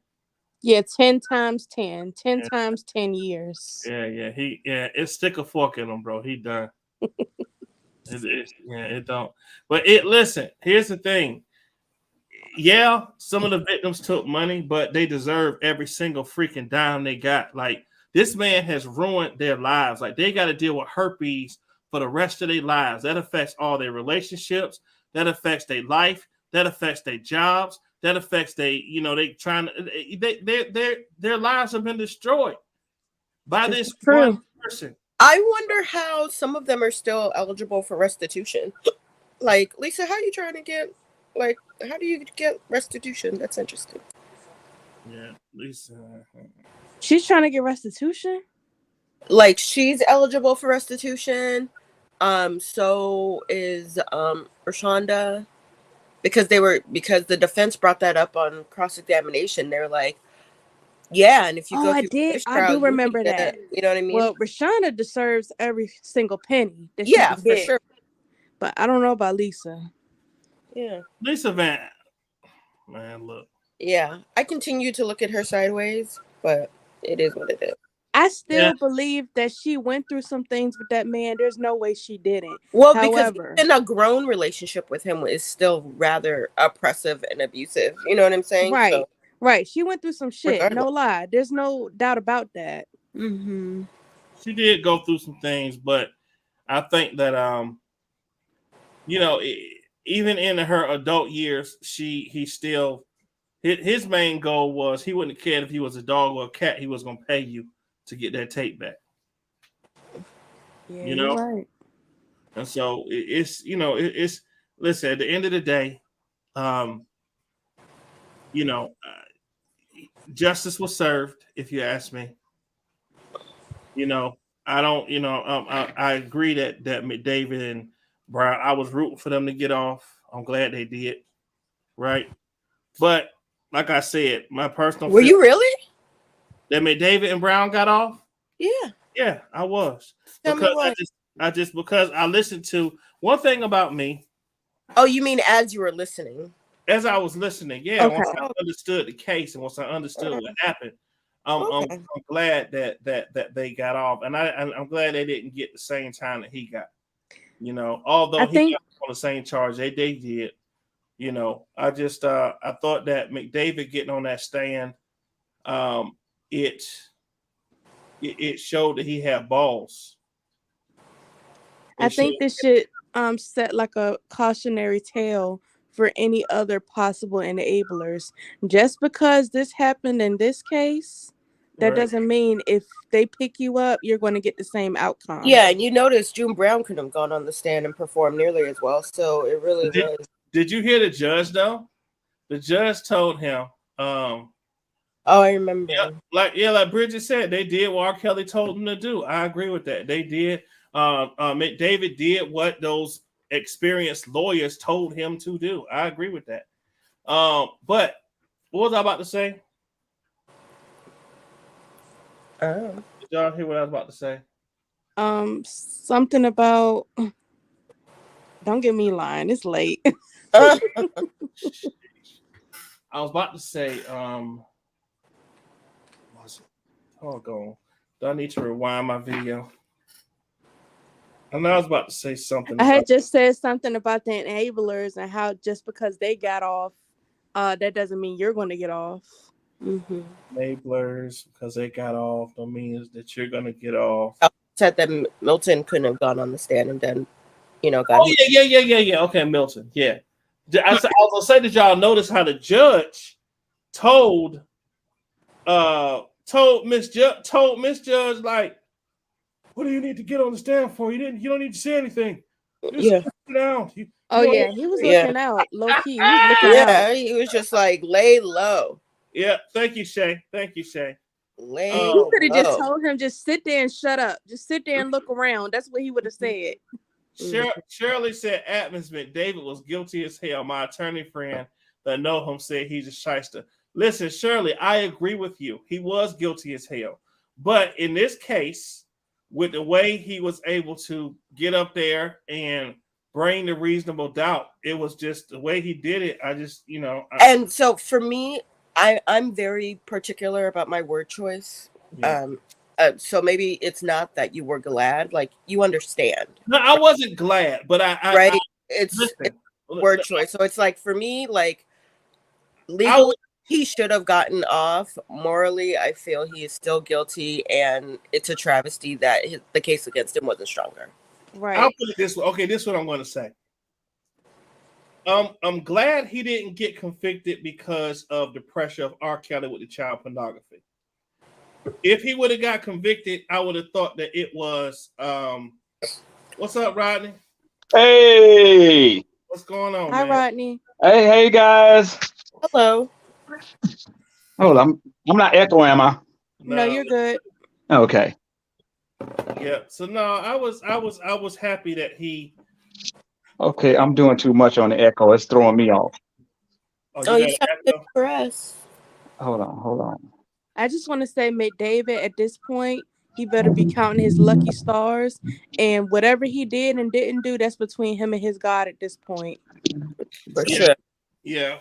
I'm not. I'm sure he did what they said he did, but they couldn't prove it, and that's the problem. They couldn't prove it. Yeah. Right. That's what I'm saying. He's gonna have to answer for that when it's his time. Yeah, maybe there'll be karma another way, but right. Rodney, we hear you good, bro. We don't. I know, but when I talk, it sends it back to me. You have another device? Turn the other device down. Open on your phone, like two YouTubes playing, like maybe on another device, or maybe if you stop hold one on. of those, or the stream yards. You might have two stream yards up. The one from the yep. I think that's what it is.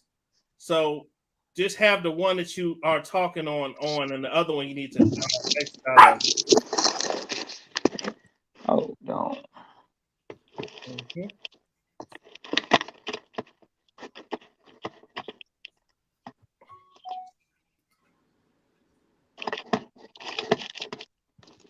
Right, Rockin'? Rockin' said, throw the whole octopus. Yeah.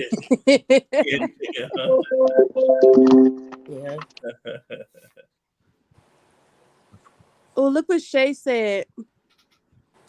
Shay said, does anyone think that McDavid got all partially because he's white? Nah, I don't think so. I would say only in the fact that, gosh, I hate to say this, but like only in the fact that he was able to come on, present himself in a rather like incredulous manner, because if a black person was talking to them like that, like, you heard what I said, didn't you? Right? It could be seen as, oh yeah. Well, you know what I mean? So Hey. like kind of, sort of, but not just on the strength of whiteness. Yeah, I mean, Like in presentation, you know what I His mean? presentation was crisp. Yeah. And I think that if Milton Brown would have got up there with a crispy presentation, he would have been looked at as okay. He definitely doesn't represent the type of ball like Showtime was. So maybe it's not whiteness, maybe it's class. You know what I mean? Maybe it's his class, right? His presentation. I went on the Truth channel not too long ago to catch up on her videos. Yeah. And she was talking about the Freeman family and how they caused a lot of problems in Chicago. I'm not sure if they're from there, but when she talked about, I was like, yeah, I believe it. It makes complete sense. I heard she said don't Freeman. What kind of problems? Oh, they was real. Like if they needed somebody needed somebody killed or shot, they would call them. Killers, dealers, all of it. Yeah. Oh. They were dangerous. She said one of them almost shot at her. There was an incident. She was going somewhere when she was a child, and they almost popped her. Right. Okay, now. I don't know where Rodney went, y'all, but he was probably coming on here to defend his point about R. Kelly getting out in 10 years. And I'm sorry, who is Rodney? Rodney Williams. It'll be in the chat. I don't usually don't read the chat at the same time. Okay. He's a subscriber. He's a mod. Is he a supporter or is he just like one of those people that like to play devil's advocate? Yeah, that's kind of my question. You know, I will say he may like to, you know, he said he trying.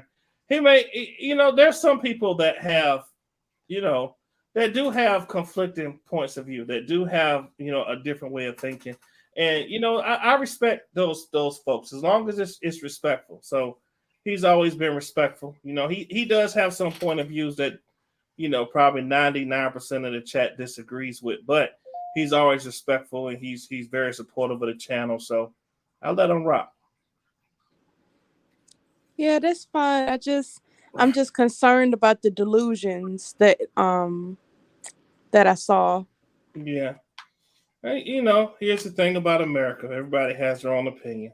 Right? No, I mean, like, the man has a minimum of 30 years fed time. He has to serve at least 85% of that. That's not 10 years. Yeah. It's true. Okay. I thought it was 90. Yeah, right. He said Rodney said he's not a supporter. Okay. I thought they had to serve 90% of fed time. No, it's 85. Oh, 85. Okay. Yeah. Rodney got that clear. I'm not a supporter. I ain't think he was a supporter. He said he's not in the beehive. He's not in the beehive. All right. But no, you know, and sometimes certain content creators will have people that, you know, do have different, you know, like Miss April, Darlene April. You know, she'll come in and say, you know, free R. Kelly, and you know, I say, okay, you know, it ain't hurting that for her to say that she still supports him, you know. Now, I think when Rashonda got on that stand, that really did something for her personally, where she said it just changed a lot in her because she saw that it was all real, you know. Mm-hmm. Keller. Yo. Hey, Mr. Keller. Hey, how y'all doing? Hello. All right. Keller, would you happen to know who is in that state case as far as victims? I know it's Lanita Carter. Who else is in it? You got LCHW. I think that's Heather Williams. Oh yeah. You got RL. Is it 5 or 6? I don't know. I have to look at it. I don't know off the top of my head. He could get a whole nother 100-some freaking years on top of. Hey. Who's Heather Williams? I think she was the first one. I think she's one of the first victims. No, I thought Tiffany was the first one. Oh, okay. Well, okay. Never mind then. Never mind. Is Tiffany in the case? I don't think she's in the state. Oh wow. I don't know. I have to go back. It's been so long since I looked at it because they kind of put that one on the back burner. So I had to like refamiliarize myself with that shit. And So- what's Rashana's She beef got the with same. She got the same charge with the tapes. And I know he got superseded with Geronda because she went back and added more charges. But they don't have it. It's not like federal where you can look at it on Pacer. So you kind of like have to that's go right. down there. So it's kind of hard to follow it. But what I was gonna say? Oh, I wasn't rooting for no goddamn McDavid. I was rooting for the victims. I feel like McDavid was kind of in the same situation R. Kelly was in 2008. The government case just wasn't strong enough to convict him. At the end of the day, it doesn't mean that I'm going to root for the motherfucker. It wasn't. We cleared up the verbiage on that. It wasn't rooting. Oh, I ain't hear it. I just heard you say you was rooting for him. No, I'm like, I'm rooting for the victims. It wasn't rooting for him as go McDavid, like nothing like that. It was. I didn't feel as though that the government had proved their case against him strong enough to offset him getting up there and defending himself. Oh yeah, their case definitely wasn't. It could have been a lot stronger. Right, and that's they could have brought. I think they could have brought more people up. That's why I say I see why he got off. But I will say this, Keller, and I want your opinion. I feel like, my opinion, I feel like he got enough time. I feel like we don't even know what he's going to get. Yeah, Chicago. 30 years. He's only 55. It's a minimum. He's gonna get a minimum of 45 for sure. If on you top of the 30, if you was in court with me that day when they played that tape, I guarantee you wouldn't have said that. Oh wow! I guarantee you wouldn't have said he got. You will say ain't enough time they can give him. No, I believe there's not enough time you can give him. What I'm saying is this. I hear you. I hear what you're saying. But what I'm saying is if you was in court that day when they played the tape and you heard it with your own ears, if you was actually there and you heard it with your own ears, you wouldn't say they gave him enough time. Okay. I guarantee you that. And you actually heard it. I heard it had to get up out of there. I heard it for 5 minutes and I had to leave. Yeah, that would definitely. I had to leave. Yeah, that would change. I felt like it was torture to sit up there and just listen to that shit. Bridget said she was there too. Bridget Brooks said she was there, Keller. That day? And I'd also like to add a lot of it is also like symbolic as well. You know what I mean? Like the Nexium guy, the white guy that kind of did that same kind of trafficking cult leader thing. They gave him 120 years. And there's something about it, even for me who's never been a victim or even known any type of, sexual assault victim, like there's just, I'm sure there's something just comforting to hear. 120 I think it's shock value. I think it hit. I think it hit a little different. Even though, let's say, 40 years is still equivalent to a life sentence, right? But it's something about when you hear 200 years, it just hit different. And 30, it's the same. 55, he could get out at 85 and still live life. Absolutely not. Not as sick as he is. Yeah. What quality life? If he do get out, what type of quality life will he have at 85? I'm sorry, why is he sick? What happened? Oh. First of all, he had super herpes. No, seriously, why is he sick? I'm not aware. They say what they say He diabetic, ain't he? Pre-diabetic, and he got the herpes and sitting there acting up. And who knows? Everything affected. He came in there, barely can walk. Oh, who knows toe. Toe all fucked up. And when you said what kind of quality of life, there's always going to be women that are willing to whatever. so he can get off his devious things. There might not be At 85? Yes, absolutely. Are you kidding me? You said what? There's always going to be women that are willing to be around him so he can get off his deviant, sexy, sexual fantasies, even at 85. Of course there are. Oh, wow.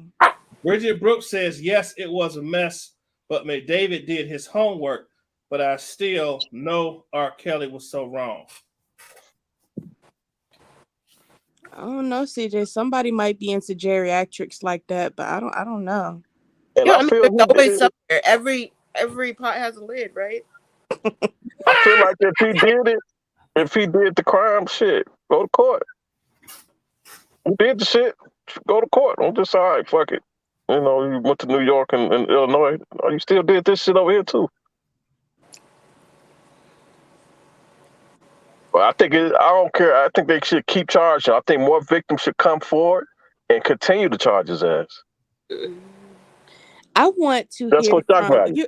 Do you guys remember from the other night, Mr. Foreman? I want to know who his cousin is. He came up here and said that his cousin was dealing with R. Kelly and she got herpes from him. I remember that. I don't know. He probably kept that secret on purpose because she didn't come forward, so he didn't want to put her right out there. You know. I mean, like I want her to come forward, like as a victim of his. But I'm thinking that it's victims out there that maybe do, but they seeing all the hell that these other victims going through. Oh yeah, it's not willing. Well, I don't know. There's a lot of them that are able to go in anonymously. Well, I guess only if you're a child, right? At the time. Yeah, they're gonna. Yeah, even though they got pseudonyms, we're able to pick them out who they are. And somebody tell me Brittany and Pauline are then, because I have no idea. Yeah, I don't know who they are. Or Nia. I don't know who Nia is either. Yeah, I'd never heard of her before the case. And I think it's good because these are the ones that they weren't on Surviving R. Kelly or documentary, right? So they can't say, it's them from Lifetime. Can I ask a question? Haley Calhoun, right? I don't think she's been any one of these victims charged, quote unquote, right? She was in New York as an uncharged act in New York. Uncharged. That's what I'm saying. Uncharged. Right. So then, I know there's always been a pretty strong rumor about her abusing her like nephew or niece or something for R. Kelly. If that's true, I wonder if and or when that child's gonna come forward and be like, "Hey, yo, I was 7." So I always thought that was Juice for some reason. Oh yeah, I thought it was Juice too. That abused their nephew or niece or something. I don't think that was Haley. Where is Juice? Where they don't it? Man, who knows? You know what I'm saying? Like people like that and people like Joycelyn. When you're talking about, could he still get some at 85? And that's why I feel like when you bring all these people up, especially these people who haven't been charged for anything, that's why I always feel like it's a chance that more charges could come. Yeah, you're right. Yeah, I guess if they ever wake up, if Joycelyn ever wakes up or Juice ever wakes up. If Joy wake up, definitely more charges. Or even Dominique, she's never brought charges. She hasn't said anything. I don't think Dominique. I think Dominique just washed her hands from it. She got a new life. I know, but sometimes people get triggered, and then they're like, you know what? Yeah, you're right. Because sometimes timing is, there's everything. So yeah, maybe even it's not the time. Rashana was just like, I just had my first kid, and it changed everything. I wonder if she'll get subpoenaed in the Chicago State case. Who? Dominique to corroborate Geronda's story. I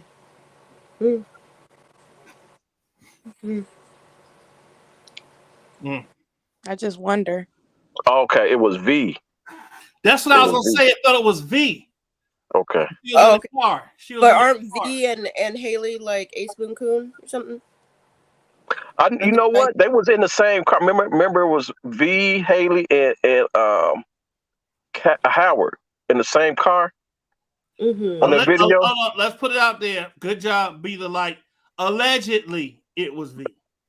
Yeah, it's all alleged. No, I remember now. In conjunction. I remember that video where it was I remember too those Howard. girls in the car. It was Cash Howard. Is that her name? Cash Howard. I believe so. It was Calhoun, and then it was V was in the back crying, talking to the guy. He was saying a lot of stuff. Mm-hmm. He was saying a lot of stuff. Right. There was a British reporter, right? That guy from BCC or something. Or I don't think so. Because at first I thought she was doing a book deal or something. Because I remember Cash was saying that her profile, something about getting a profile on her or something. So I don't even know what that was about. I ain't even going allegedly. And do you remember when he had Azrael looking up like child porn for him? I don't know if it was I mentioned remember in the Azrael case. saying it, but Fairly legal or some shit. Yeah, it was some child video, and it was like a little boy. yeah, I remember her saying that he watched boy pornography, or she Googled it for him or something. And he had her download it. Mm-hmm. Oh, and then of all the people you're talking about, I'm sure there's a lot more than two boy or male victims. So Oh yeah. there's a stigma where they might never come out. You know what I mean? Man, yeah. Now if that shit come out, because you still have two came in this New York, 2 male victims. Mm-hmm. And then you already have in his in this case what McDavid was saying that it was a tape, him in the mail on there. Or R. Kelly said MG. that's what they he asked him about, or R. Kelly, I don't know, something about a tape with him and another male. And then he already admitted that he like a certain percentage. He gay like a certain percentage gay or some shit. What? Now of all Yeah, he these, said he was like 25%. He said he like 25% gay. Oh, that's silly. all these hundreds of millions of tapes he made, I wonder why that one never got out. Because he probably made sure that one was in the backpack that he made somebody wear as they That's played what I'm basketball. saying. Lisa should have stole that whole backpack. Well, no, I mean, whole storage unit, right? in his service, we're still looking for the court reporter who did the transcripts for Tim Norman. Once we get those, I'll be able to get them. But right now, I've been searching. It's not in the dockets. Should be in the dockets. I looked in the dockets. I didn't see it in there. Yep.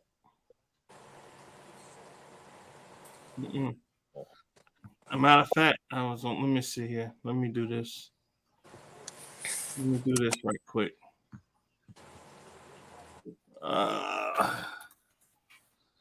Let's do this. So he's scheduled to get sentenced in March.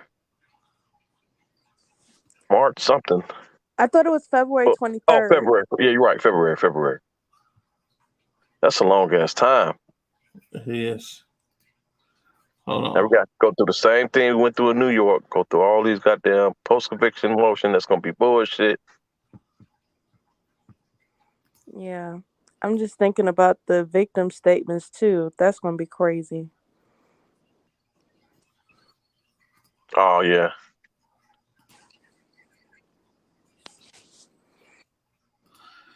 All right, Keller, can you see this? Hold on, let me go back. I was in the comments. Hold on.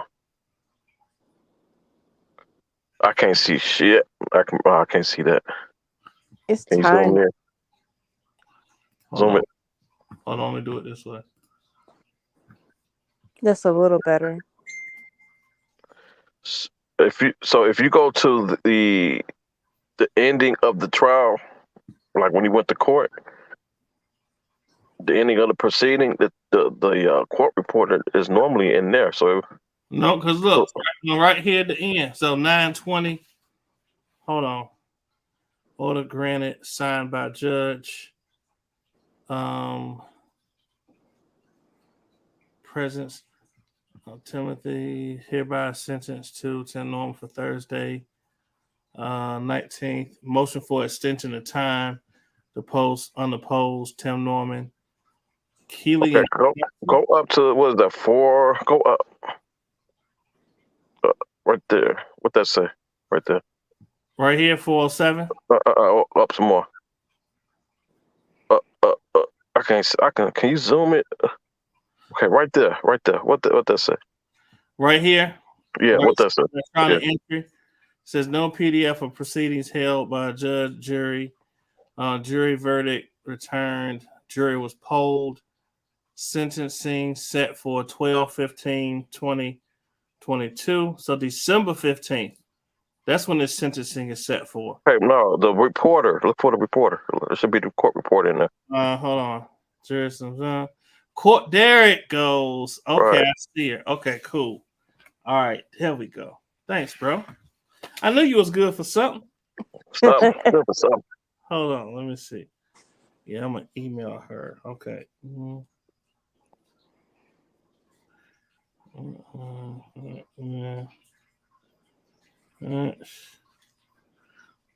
.gov 314-244-7985. Okay.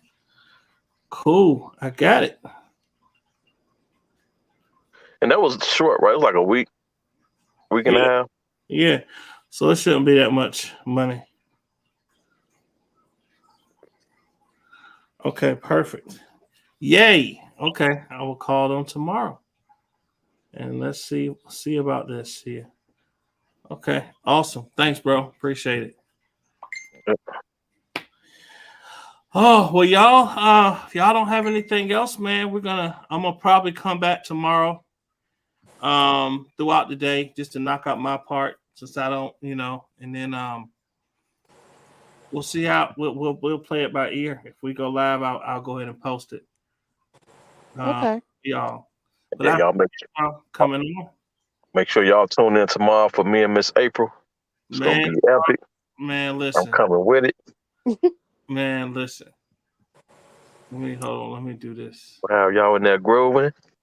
Y'all get right back to the transcripts. Atmos, do you know when you plan your next Venus Mars thing? I think I'm gonna start doing the Venus Mars is on. For some reason, it seems like Sunday nights are usually a good time to do those. I think I'm gonna start doing those every Sunday night at like 8:00 or so. But you know what? Yeah, Sunday nights at 8 is when I'm gonna start designating that day. So I'll take it.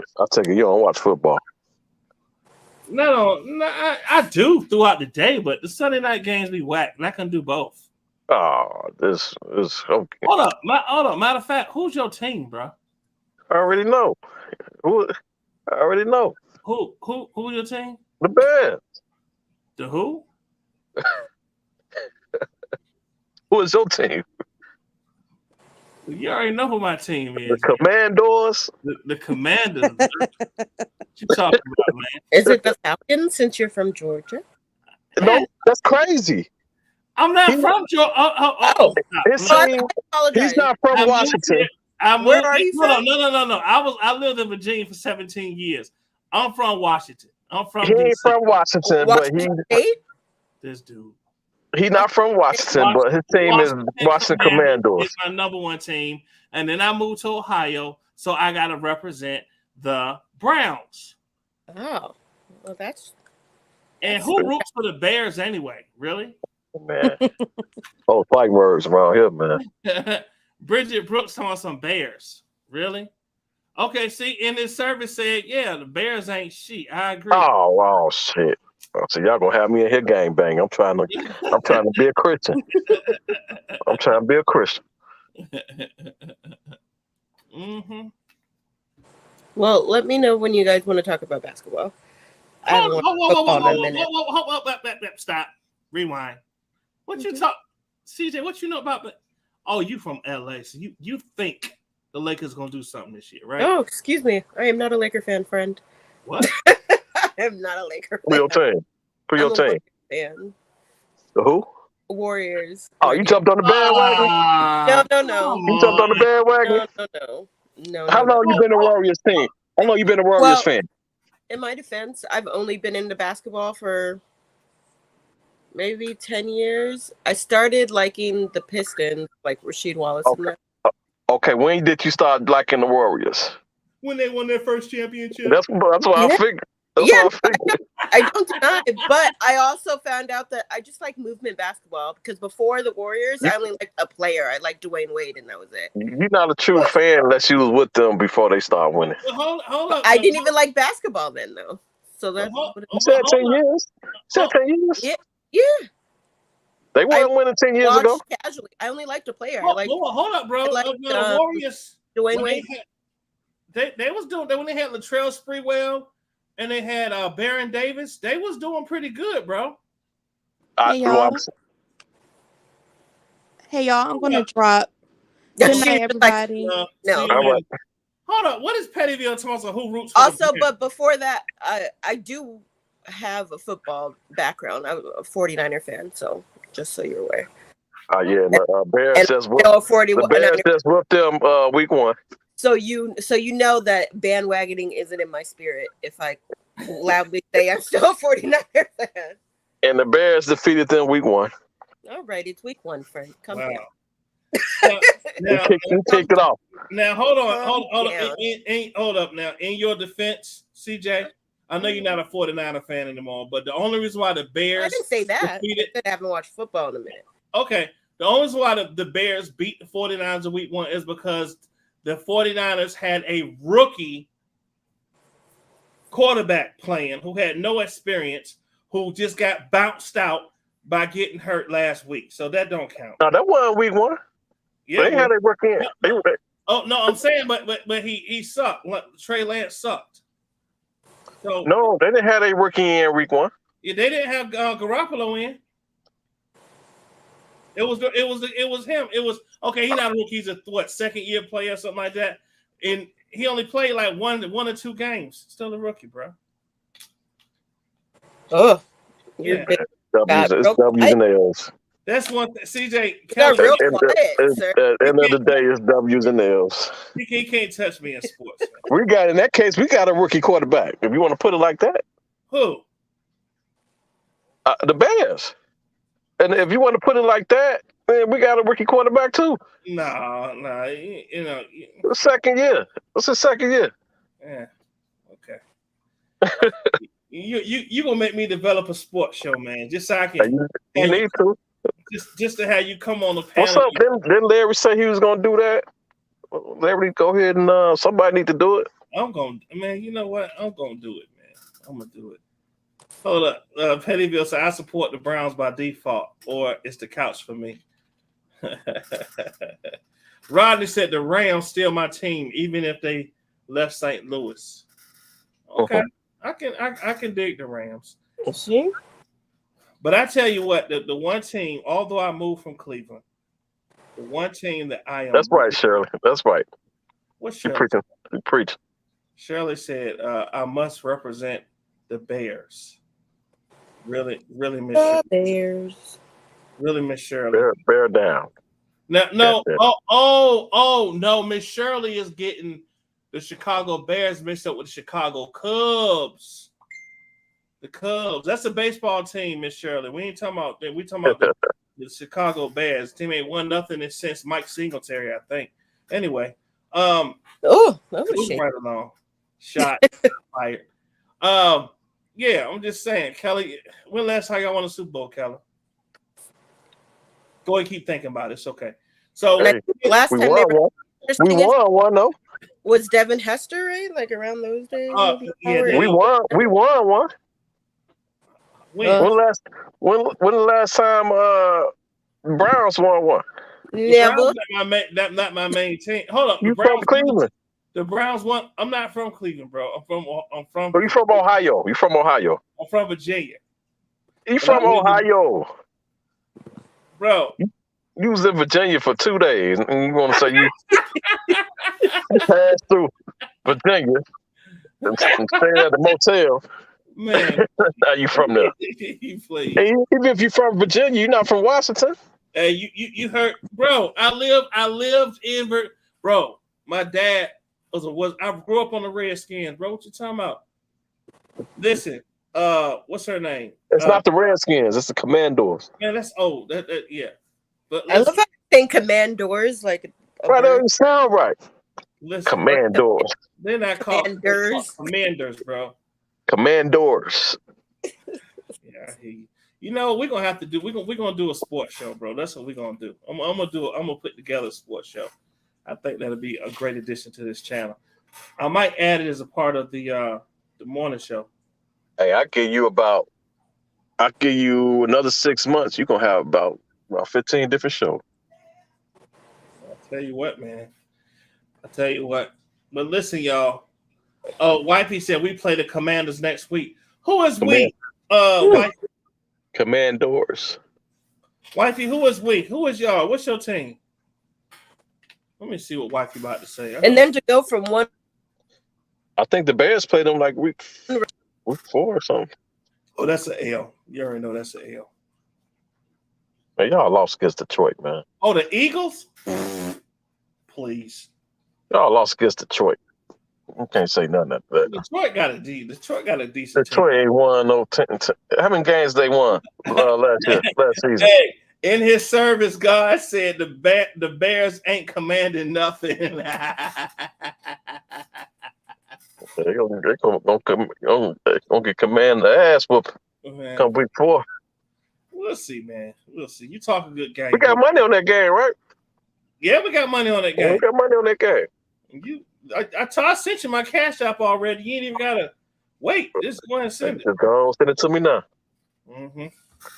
Well, I hear you, bro. But yeah, man, I'm gonna get up out of here, man. I gotta get up in the morning. Get down here too. Everybody, thank y'all for hanging around as we talk sports. And but this channel is definitely going to go into some different directions. We're wrapping up this R. Kelly thing because there's so much more to talk about. But listen, thank y'all so much. Thank you, Keller, for coming on the panel. Y'all, I will see y'all tomorrow. I will post when I'm gonna go live. Thinking I may be doing a morning show in the morning. So don't forget tomorrow night is the battle. It's gonna be Robert Keller. I will put the flyer up so y'all can see it again. Go to my community page.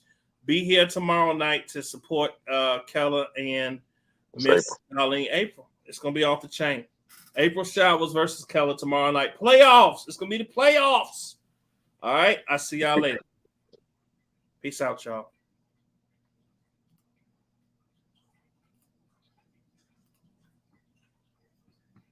Haters, all good. Thought I couldn't when I could. Woo!